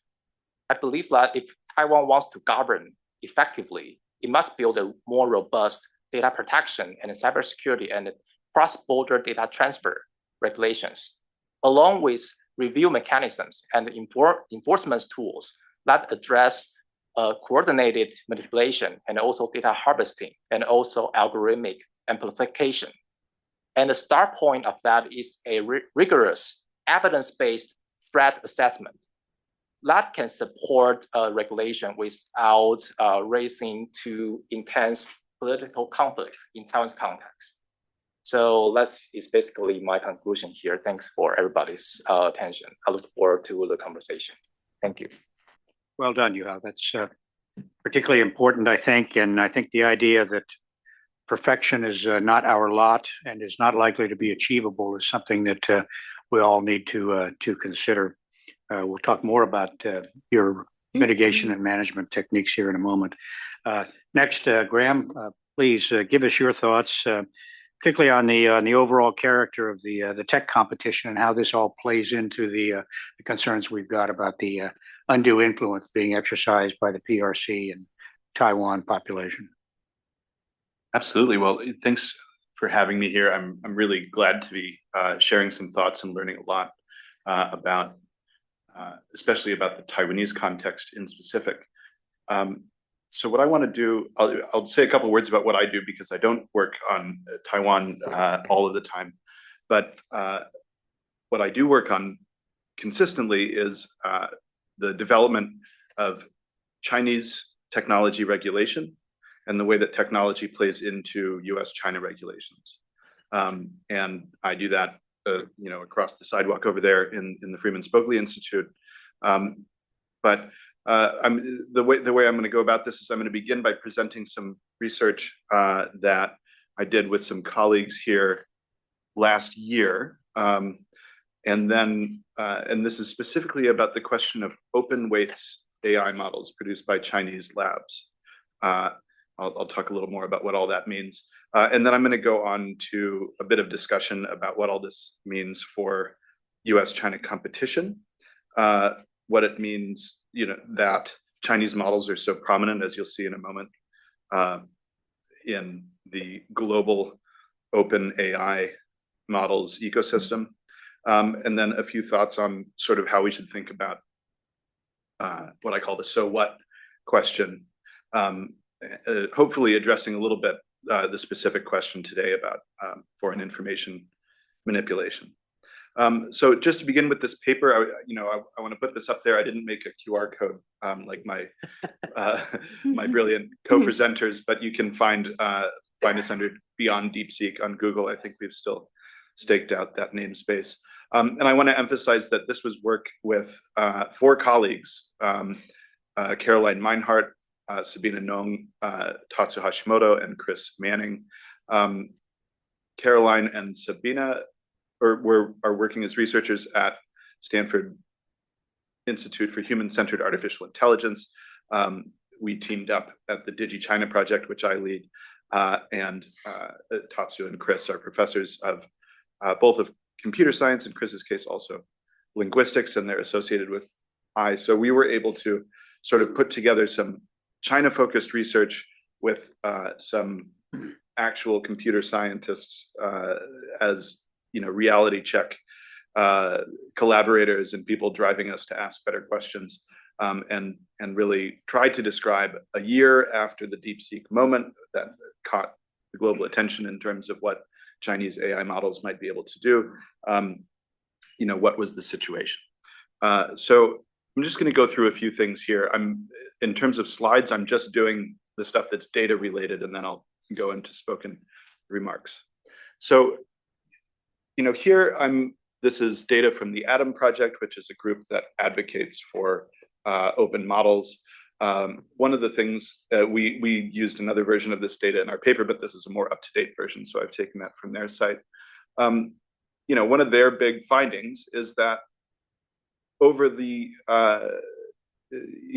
especially since DeepSeek came out with its big drop just over a year ago, but really pretty consistently for what's ages in the AI development timeline for a bit over a year, Chinese models have performed better than US models if you limit only to those that are open weights, meaning they can be downloaded and installed anywhere on Earth if you have the appropriate infrastructure and skills. So, one of our collaborators, when we were deciding what to do with these data, all of the metrics are bad. If you look at what's the best model, what's the best performance metric, we all agree that all of them are bad, but you have to use something. And so here this uses an aggregate of different metrics from a group called Artificial Analysis, just showing that for this pretty significant period of time, the very best available Chinese open model has been better than the very best available US open model. And that big shelf on the US line that rises up and then stays flat from the end of last year, that was ChatGPT, the open version, which they released effectively under pressure from DeepSeek having released their own. Before that, the US status quo was llama models. The next bit of data to look at is a proxy for usage of the models, of these open models. And remember, this is keeping the closed ones out, right? This doesn't include ChatGPT and Claude in the way that you might think. But this data, again, aggregated by Atom project, but originally from Hugging Face, not the only, but the most important global center for downloading open weights AI models for your various use around the world. If you aggregate the cumulative downloads of all open models since this all began, you find out that last summer, it turned out that Chinese models have been downloaded more, and that's heavily on the back of the Alibaba Qwen series of models, which have extraordinarily high metrics. So one way or the other, just downloads don't tell you everything. It doesn't mean that they're all in operation. It doesn't tell you what people did with it. They might have, experimented with it and then just hit delete. But the flow out to various systems is greater. And so if you're racing just for raw diffusion, maybe the Chinese models are ahead. Here's a chart. It's a little less up to date because it's something that we did using another one of these aggregates of various performance metrics, in this case, the Epoch Capabilities Index. We made this to demonstrate what it looks like if you include the closed models, those that you can't download openly and you have to use by going to a service provider using an API or a website. So the little gray dots are the closed models, and the colorful polygons of various kinds are the open models with various national origins. This, I think, is before we get the ChatGPT open model. But you can see there, what you can take away from this is that, at least in this sort of complicated, imperfect way of measuring capabilities of these large language models, these very best Chinese source open weights models, the purple triangles, they're in a ballpark with the very best of the closed. They're behind, but if you sort of draw some mental horizontal lines, they're just a few months behind the performance that you get from the very best closed models. So, that's all. I'm going to just leave this discussion slide up here. You can go back to the regular display. I don't have anything further to say with slides. But the reason that I bring this all up is that, in Silicon Valley, in the United States, at least, it's often people think of AI as these closed models that cost a certain amount of money to call the APIs from OpenAI or Anthropic or Google. Meta has sort of wandered off of the scene there for a little while, at least, we'll see. But if you look at globally, there are all sorts of questions that people have about, well, what can I do on my own infrastructure? What can I do if I want to control this and run it all in-house? And significantly, what can I do that's cheaper? Because a lot of these open weights models are cheaper to run either on third-party infrastructure, or if you're the type of person that can run a fancy Mac Mini or has a corporate server that you can run it in your own house. You're not going to pay the same high prices for the most part for inference, for the use of the model that you would pay to OpenAI or Anthropic. So a few thoughts about the implications here. People ask me all the time, what do you think about the US-China AI race or competition? Who's ahead? What does it mean to be ahead? The what does it mean to be ahead is a much better question, in my opinion. I think we always have to disaggregate any concept of there being an AI race, because AI doesn't mean anything in specific. And in this case, I think we ought to ask, what do these edges mean for a few different things? So for our purposes today, one thing we might be concerned about is which models are going to give people a better capability to mislead or hack or dox people or confuse people. And I think what we find with that fairly close clustering between the very top frontier models from the US and the fast following open models out of China is that the ability to do these types of harmful things, deception, hacking, et cetera, is highly diffused already. the sort of cat's out of the bag. So that means that if you're thinking of the Chinese government as your adversarial actor, they have access to it. If it's if you're worried about a group of people in a basement somewhere, they have access to it. Certainly, U.S. government has it as well. So that's not really a competitive thing anymore, because something that's really good is pretty much available to everyone at this stage. Maybe that gap will grow. If the question is a longer term strategic one about the capability to innovate in frontier science, to achieve something that somebody recognizes or as some kind of artificial general intelligence or super intelligence, all of these terms that people throw around and have very different metrics for, I think it's totally unclear what all this means right now. It's just not known yet for that type of breakthrough scientific or sort of comprehensive AI hypothesized breakout moment, whether these open models are as close to the closed so-called frontier as it might look. So we don't really know there.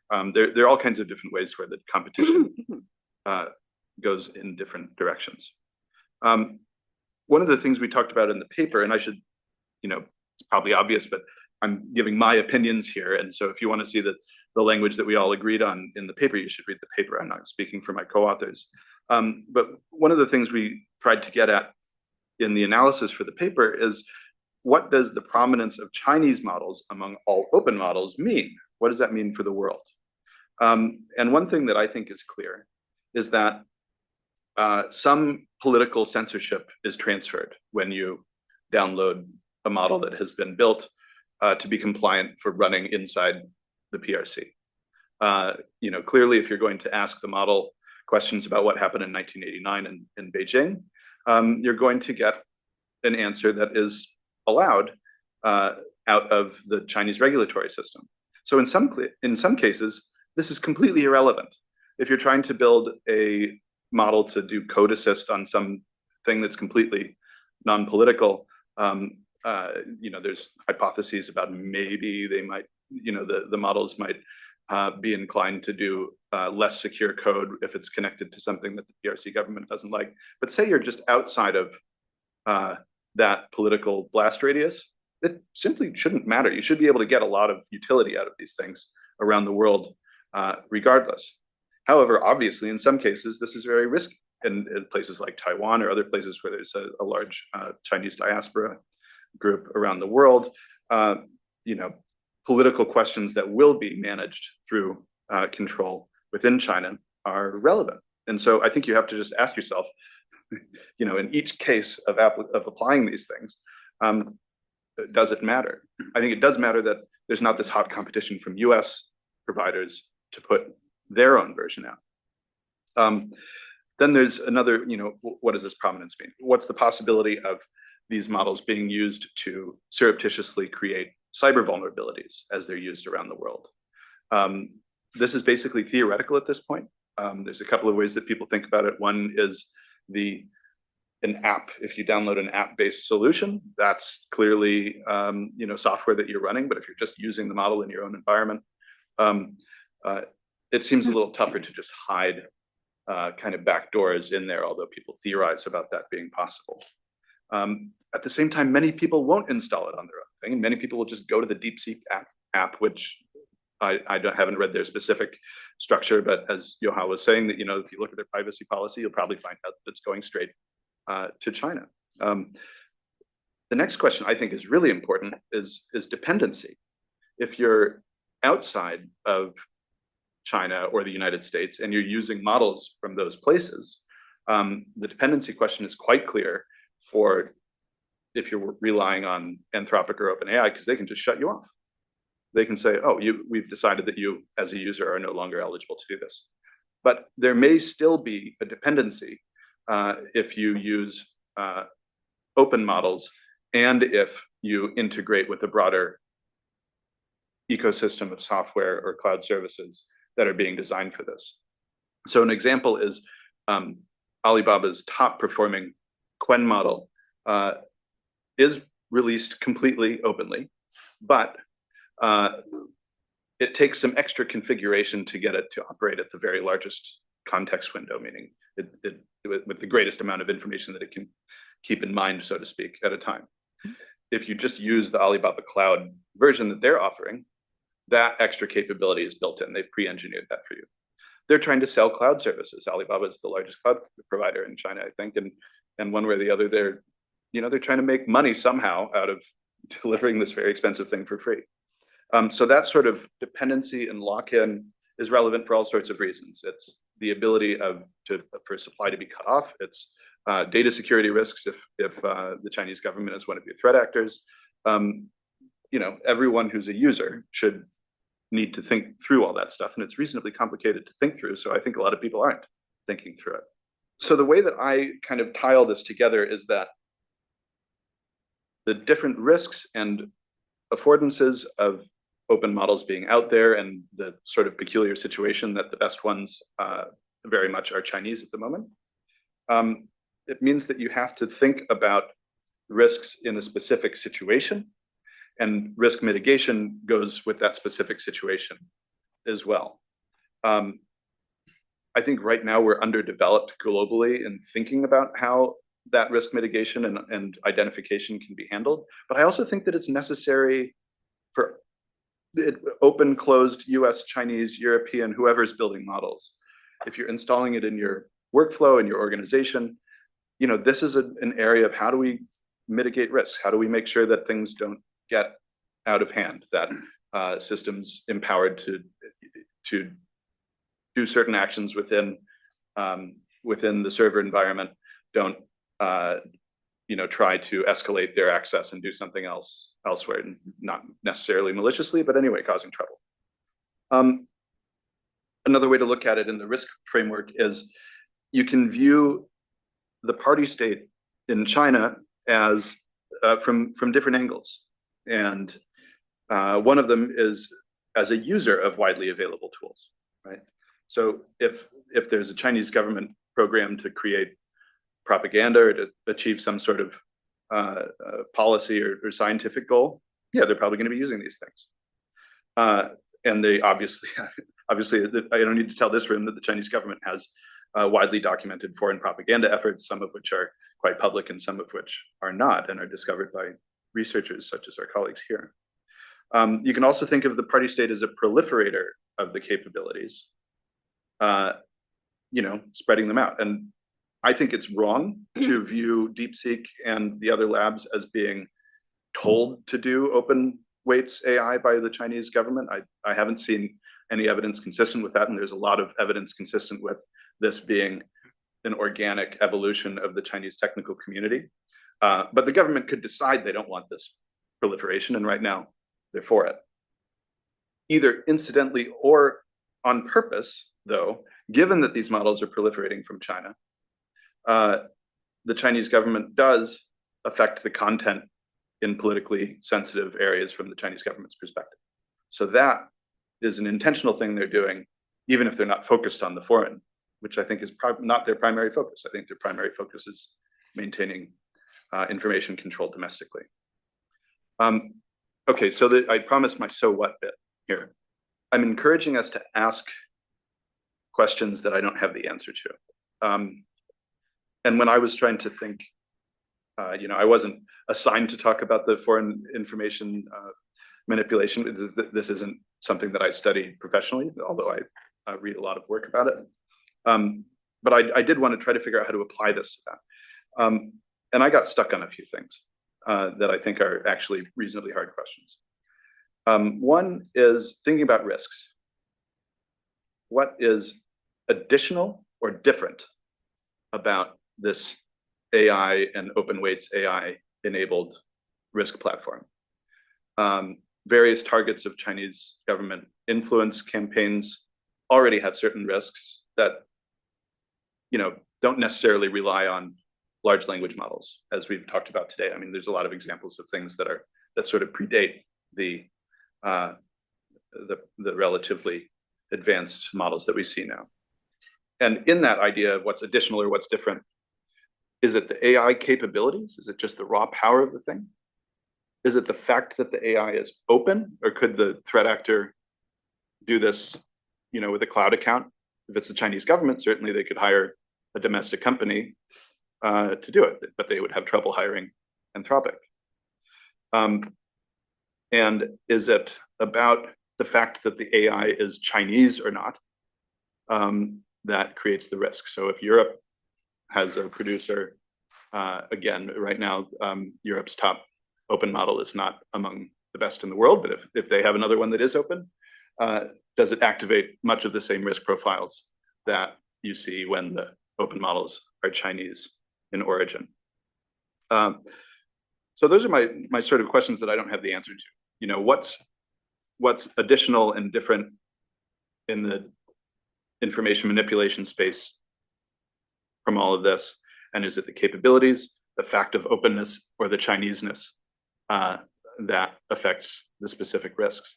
I think that you know, where I come down on all of this is that we're not going to be able to answer all these questions right away.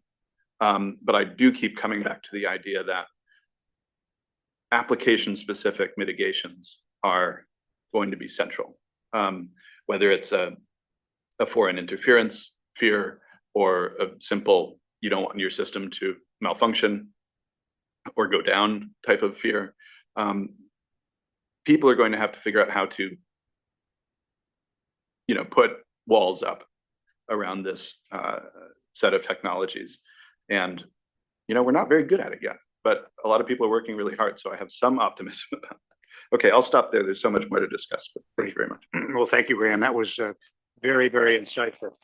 Before I turn it over to Sergey for his insights and conversations, I've got one question for each of you in reverse order.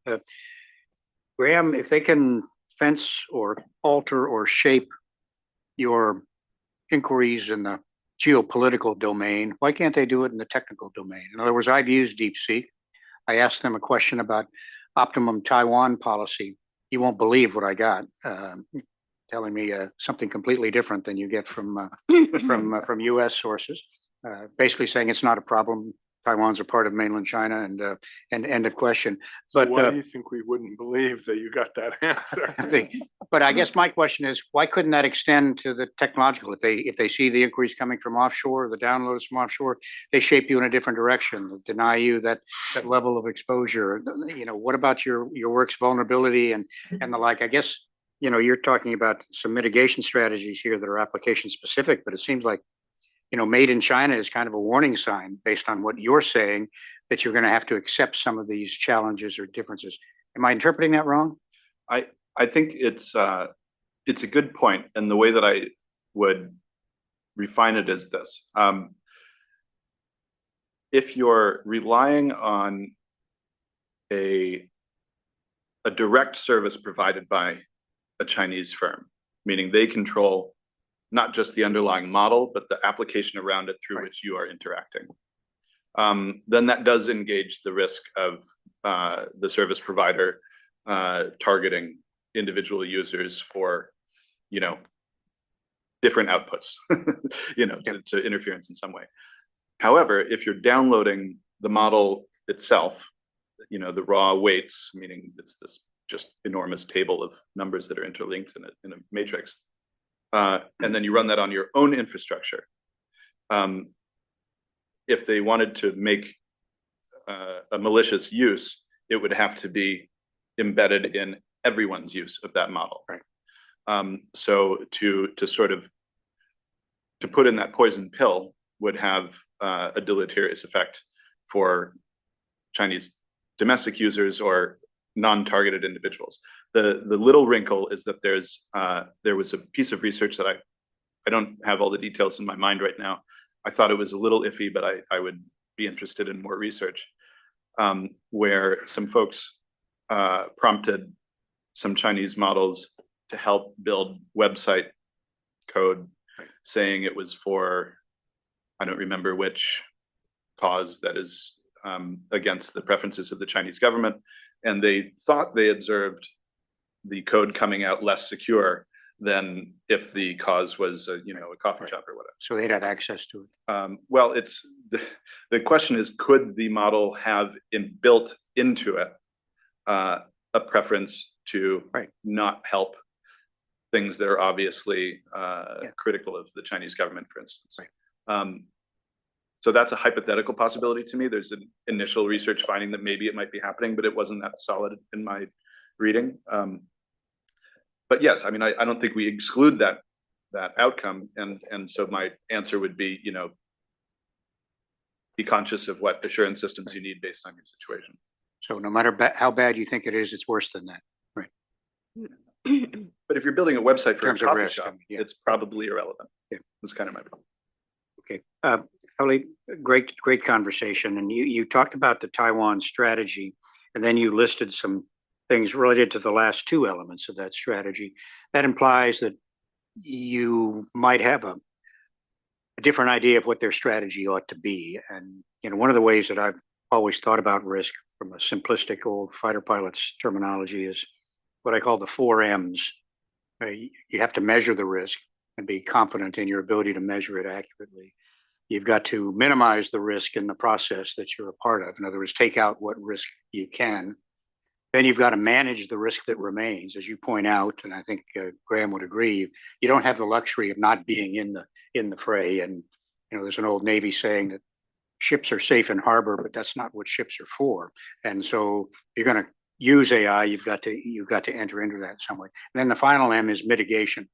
I use it in terms of after the crisis happens, how do you deal with that and the like. You use mitigation. I think it's part of maybe the minimization, but really that's a question of, so how would you characterize the key elements of what a Taiwan strategy ought to contain or consider? I'm not asking for a detailed analysis, but just some 2 or 3 key points that you think are not quite yet correct, given the character of the threat that, as you've described it and as Graham has indicated. So the quick question is that I was trying to see this question from different layers. For example, like at the data layer, Taiwan has a relatively weak cross-border data transfer regulations, even weaker than the US. I know like US is compared relatively like weaker if you will see that at a global standard, but Taiwan is even weaker than that. We design the data protection and data transfer regime in a way that we by default allowing data transfer from Taiwan to mainland to China, with only a few exceptions issued by maybe some sectoral agencies. So that's one thing, like data layer. And the other one is more like model layers in the broader sense. For example, models that can generate content, and also model and algorithm that can recommend you some post or information.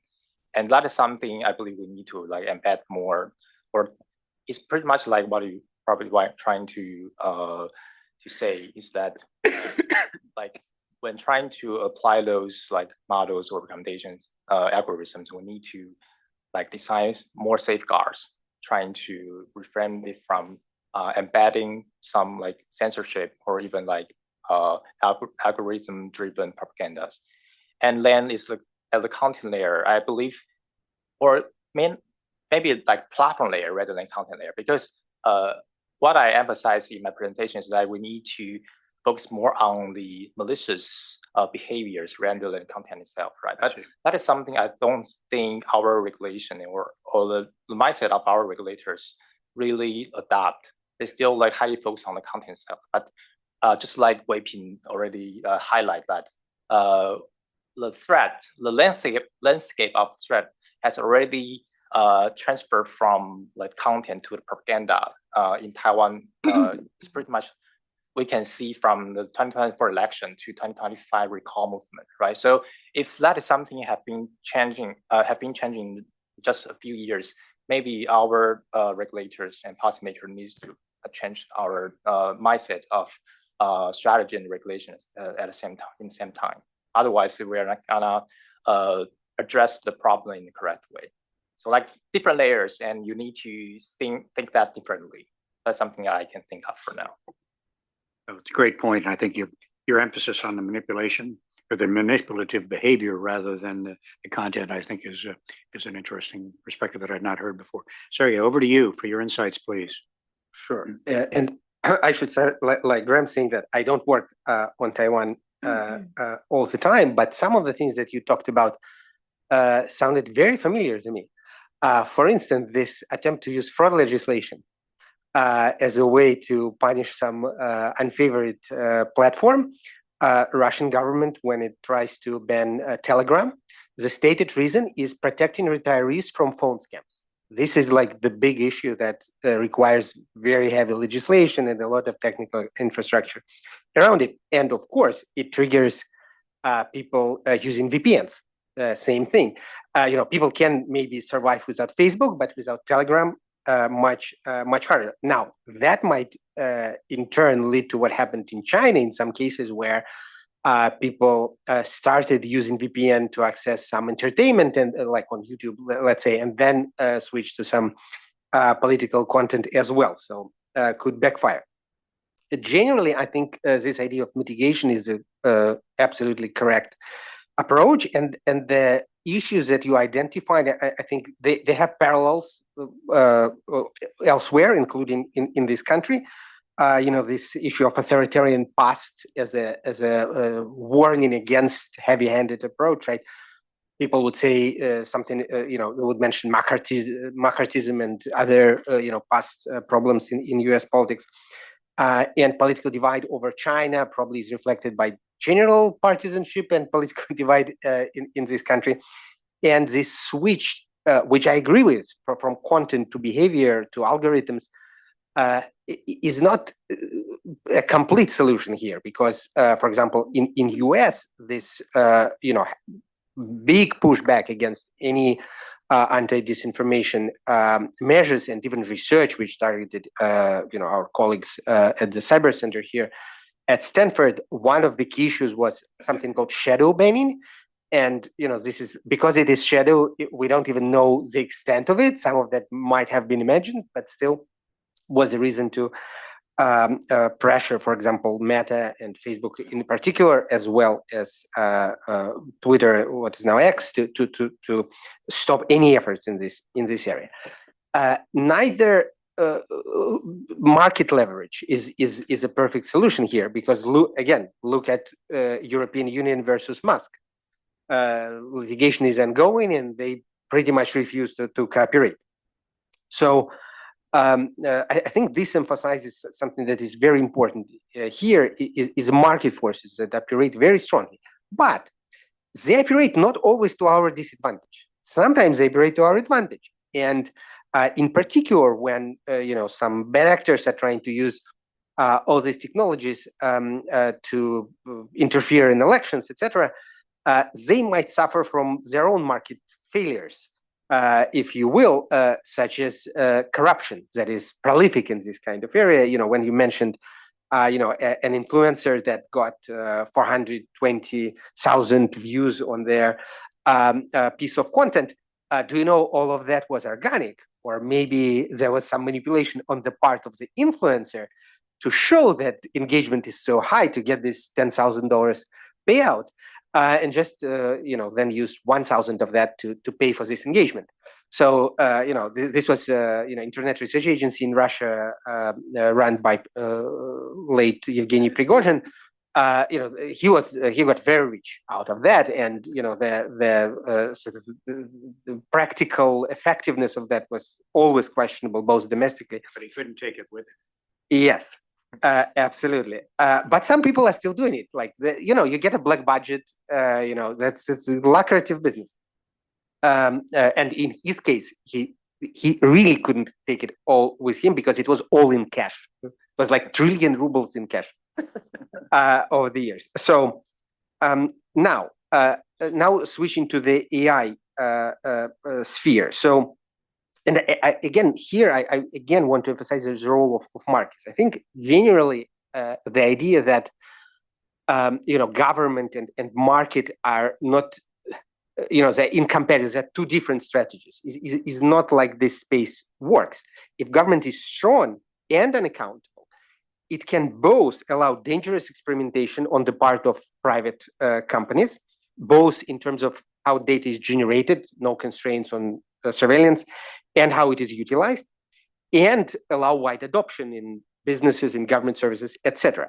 But it still can take advantage of the results and prevent adverse effect to itself, right? Like Anthropic dispute with Ministry of, with the Department of Defense is hard to imagine in many other countries, including in China.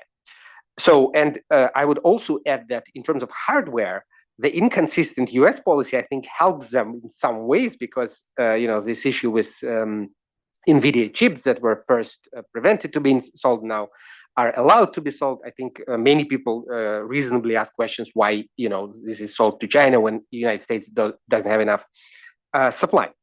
Now, but I, again, won't say that, it's such a bright future for Chinese, either technically in general or in using these technologies for its advantage.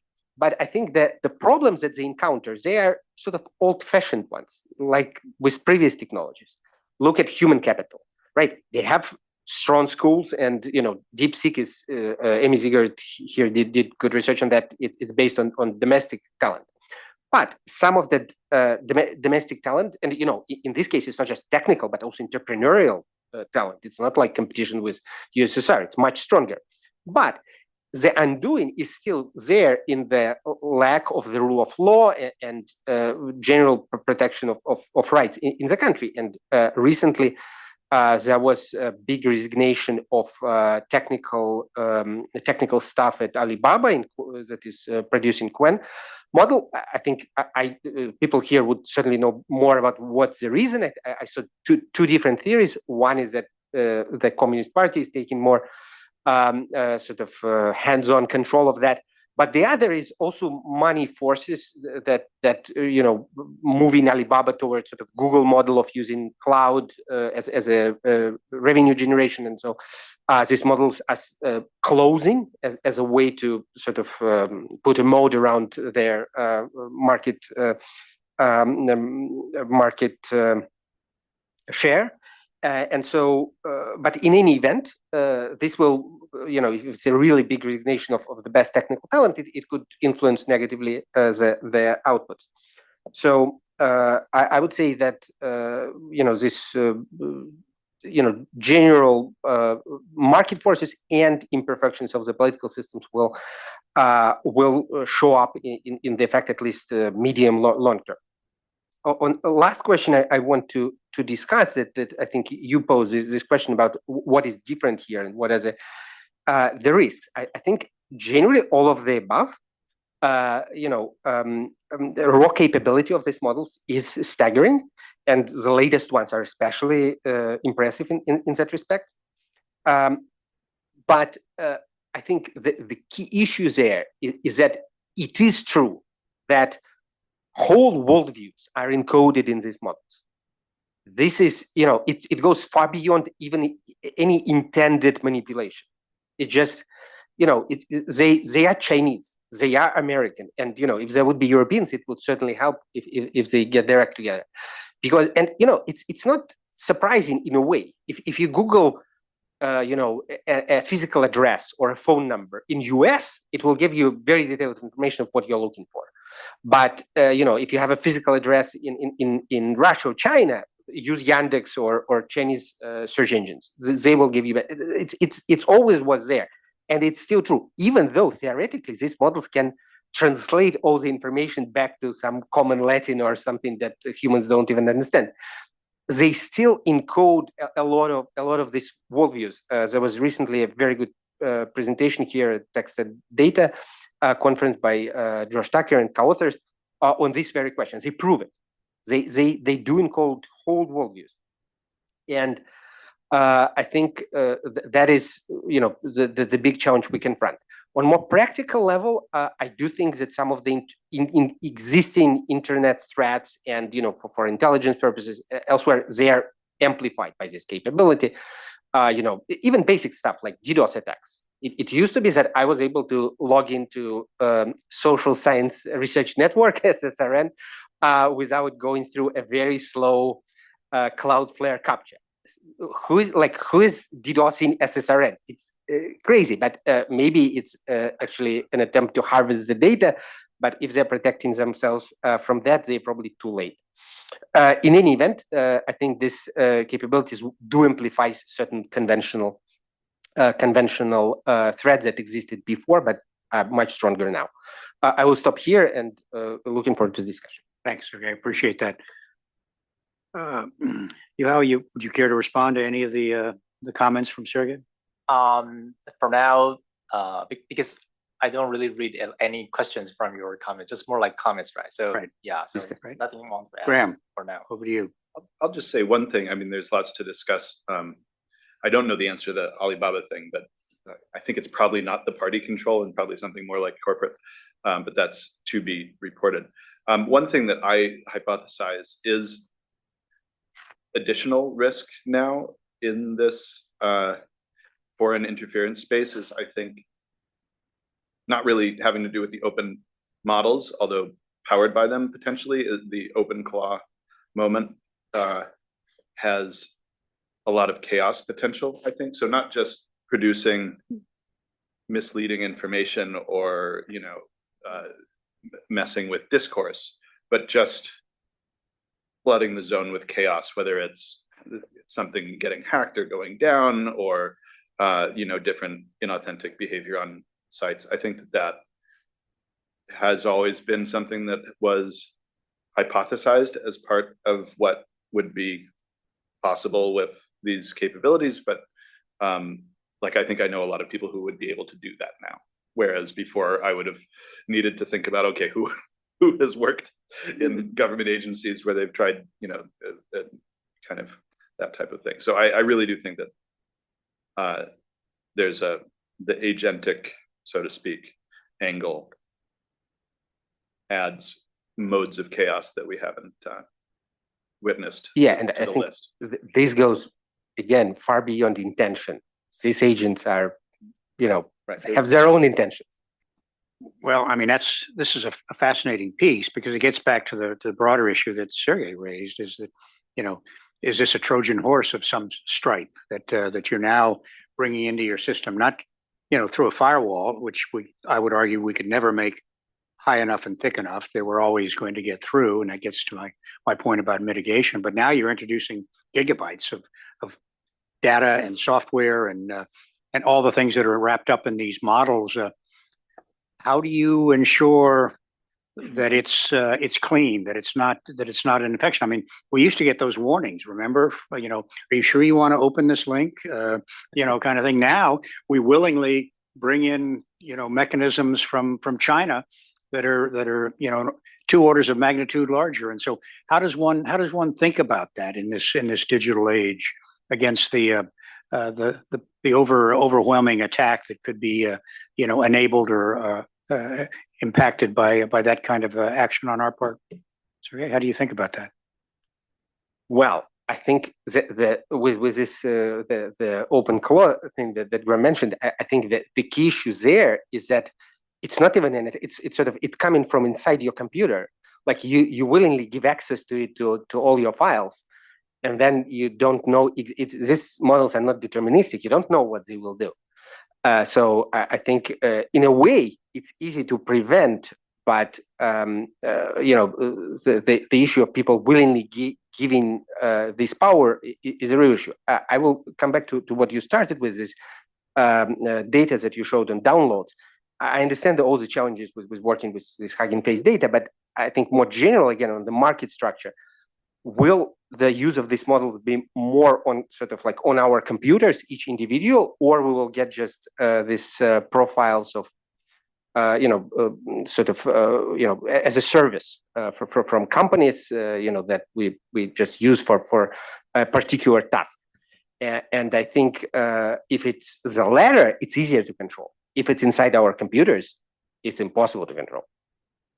I would just add to that, one of the things we found in surveying the open weights model ecosystem from China is that the Chinese model makers are, more than others on Earth, are focusing on providing efficiency in use of the model, meaning specifically in the case that you're talking about, they'll provide a somewhat to very much less capable version that will run on my phone. Whereas I cannot truly run a version of Claude 4.6 on my phone. There's no such, they haven't, if they built that, they haven't shared it with us.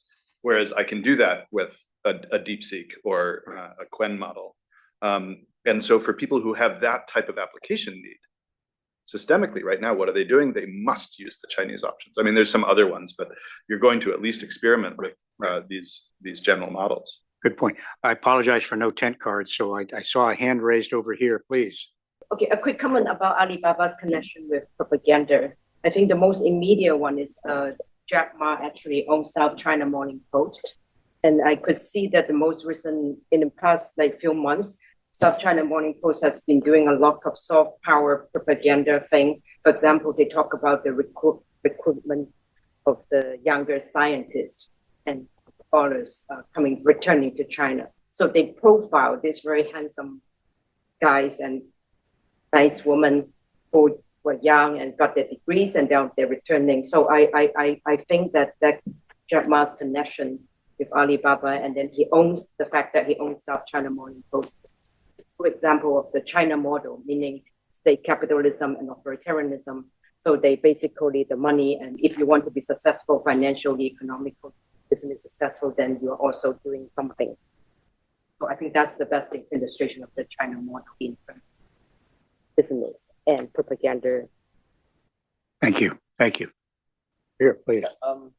Identify yourself, please. Thank you. Oh, my name is Leo. I'm a research fellow at Hoover. And so it seems to me that our session is focused on seeing China as a threat, and the West and the US and Taiwan playing defense. So my question is about this defense-offense balance. It seems to me quite clear that China is not impenetrable and it's actually full of vulnerabilities. And so if we look at, for example, Great Firewall, there's been research projects that actually unblock the Great Firewall for parts of China by overwhelming their servers that are used to wire traffic, internet traffic abroad. And other things, for example, OpenClaw is obviously a security nightmare for anyone downloads them. And last week, the Shenzhen government just announced that they're downloading a bunch of OpenClaw onto their own computers and have had issued a 14-point policy guidance to promote the use of OpenClaw and even subsidizing individuals and develop their businesses. And so now we have this strange phenomena whereby that on the one hand, the Chinese government is incredibly risk-seeking in promoting cutting-edge AI technologies that are developed outside China. On the other hand, still using Windows XP and Internet Explorer, and I'm not sure whether their security software is necessarily up to date with the latest AI softwares. And Sergey touched on how models are coded, American models coded into American civilization, Chinese models coded into Chinese civilization. I might just add that on the surface, they might look that way, but actually the veneer of the code is actually quite thin. And so if you access the Chinese models through DeepSeek app or Qwen app, you get the Chinese versions. But if you download them locally and run them on your OpenClaw, then they're actually overwhelmingly American. And so the fine tuning that's done is actually just a layer in the app rather than at a very deep level within the model. And so actually what we have right now is American models that are deeply American, the Chinese models that look Chinese, but actually deeply American too, since they're trained on the same text as the global internet. This idea of American versus China in a model sort of breaks down when we think about the internet as the civilization and the globally shared information system. And so given all that, right, given that China is full of vulnerabilities, given that we assume that China is obviously trying to attack abroad in Taiwan, in elsewhere in the world, and funding and supporting autocratic regimes to conduct censorship, surveillance, all that stuff, given that China is being offensive, why are we assuming that the Western strategy is completely defensive and not just going into the offensive space? And I mean, one obvious argument for the offensive approach would be that you establish some kind of mutually assured destruction, and so that the other side would not launch into your space, knowing that you will launch into theirs. And in this discourse, I think Taiwan is rather well suited for this kind of role. I mean, the comparison between Taiwan and Israel and China as Iran would break down and be quite unfortunate in our time of age. But to the extent that this kind of metaphor would apply, I mean, Israel's existence is rather a miracle in the Middle East, and to some extent, Taiwan's would be too if they don't attempt things outside the box. And so here are my 2 cents, which are part comment and part question, and I would love to hear what you guys think. Well, thank you. As an old Stratcom guy, mutually assured destruction kind of warms my heart. The good old days. There you go. There you go. Things were a lot simpler then. Any response from our 2 panelists to that intervention? I can just add one quick point is that I can agree with you more in the sense that actually I talked with a red team hackers from Taiwan who is also based in DC right now, probably still based in DC right now, and he's saying to me why we're not playing the defense forward strategy. Yeah, you can frame that in this way, but actually it's just more like an offensive strategy that we can just attack their vulnerabilities. We don't have to play defensive all the time. So yeah, can agree with you more. Okay. Graham, any comments? So much to say. I guess the thing I'll leave with is on this idea of offensive, defensive, and mutual assured destruction. There's also a whole menu of risks of accidental events that one side might attribute to the other, which as a Stratcom commander was something that you probably thought about quite a bit. But in this, just because you intended a signal doesn't mean it's sent and received quite the way you intended. And in this case, there could be a hell of a lot of risks of things not intended but perceived, from the perspective that it's everyone's interest not to get into an accidental confrontation. I think that there's actually substantive common interest between US, China, Taiwan, other states in having some way to understand their mutual vulnerability as it emerges in this environment. As much as there's the adversarial, and that's very much our focus today, there's this is coming for all of us in one way or another. Yeah, that's a great point. Great point. And, we're not going to have time for it. Obviously, we're over time, but, there are risk acceptance and risk embedded in these models themselves, too. And whose are those? Are those the creators? Are those the Chinese government? They may not match perfectly with yours if you're using it in an operational context where you're expected to assess and evaluate and deem whether risks are acceptable. My wife's doing a lot of research in this in the School of Engineering. And so there's lots of uncertainty surrounding all of this. But I think the questions that have been asked, I would argue, are not rhetorical. I mean, they're really not. At some point, we're going to have to move towards answers to those in one way or another. Perfection is not our lot. It's not going to be clear. But as I opined at the beginning, I do think to the extent that we're able to define these answers, they are going to shape the future of our technological competition and also the resilience of democratic institutions, not just in Taiwan, but around the world. So I thank you for your contributions today. It's been an incredible day, and I very much appreciate what you brought to the table. Thank you very much.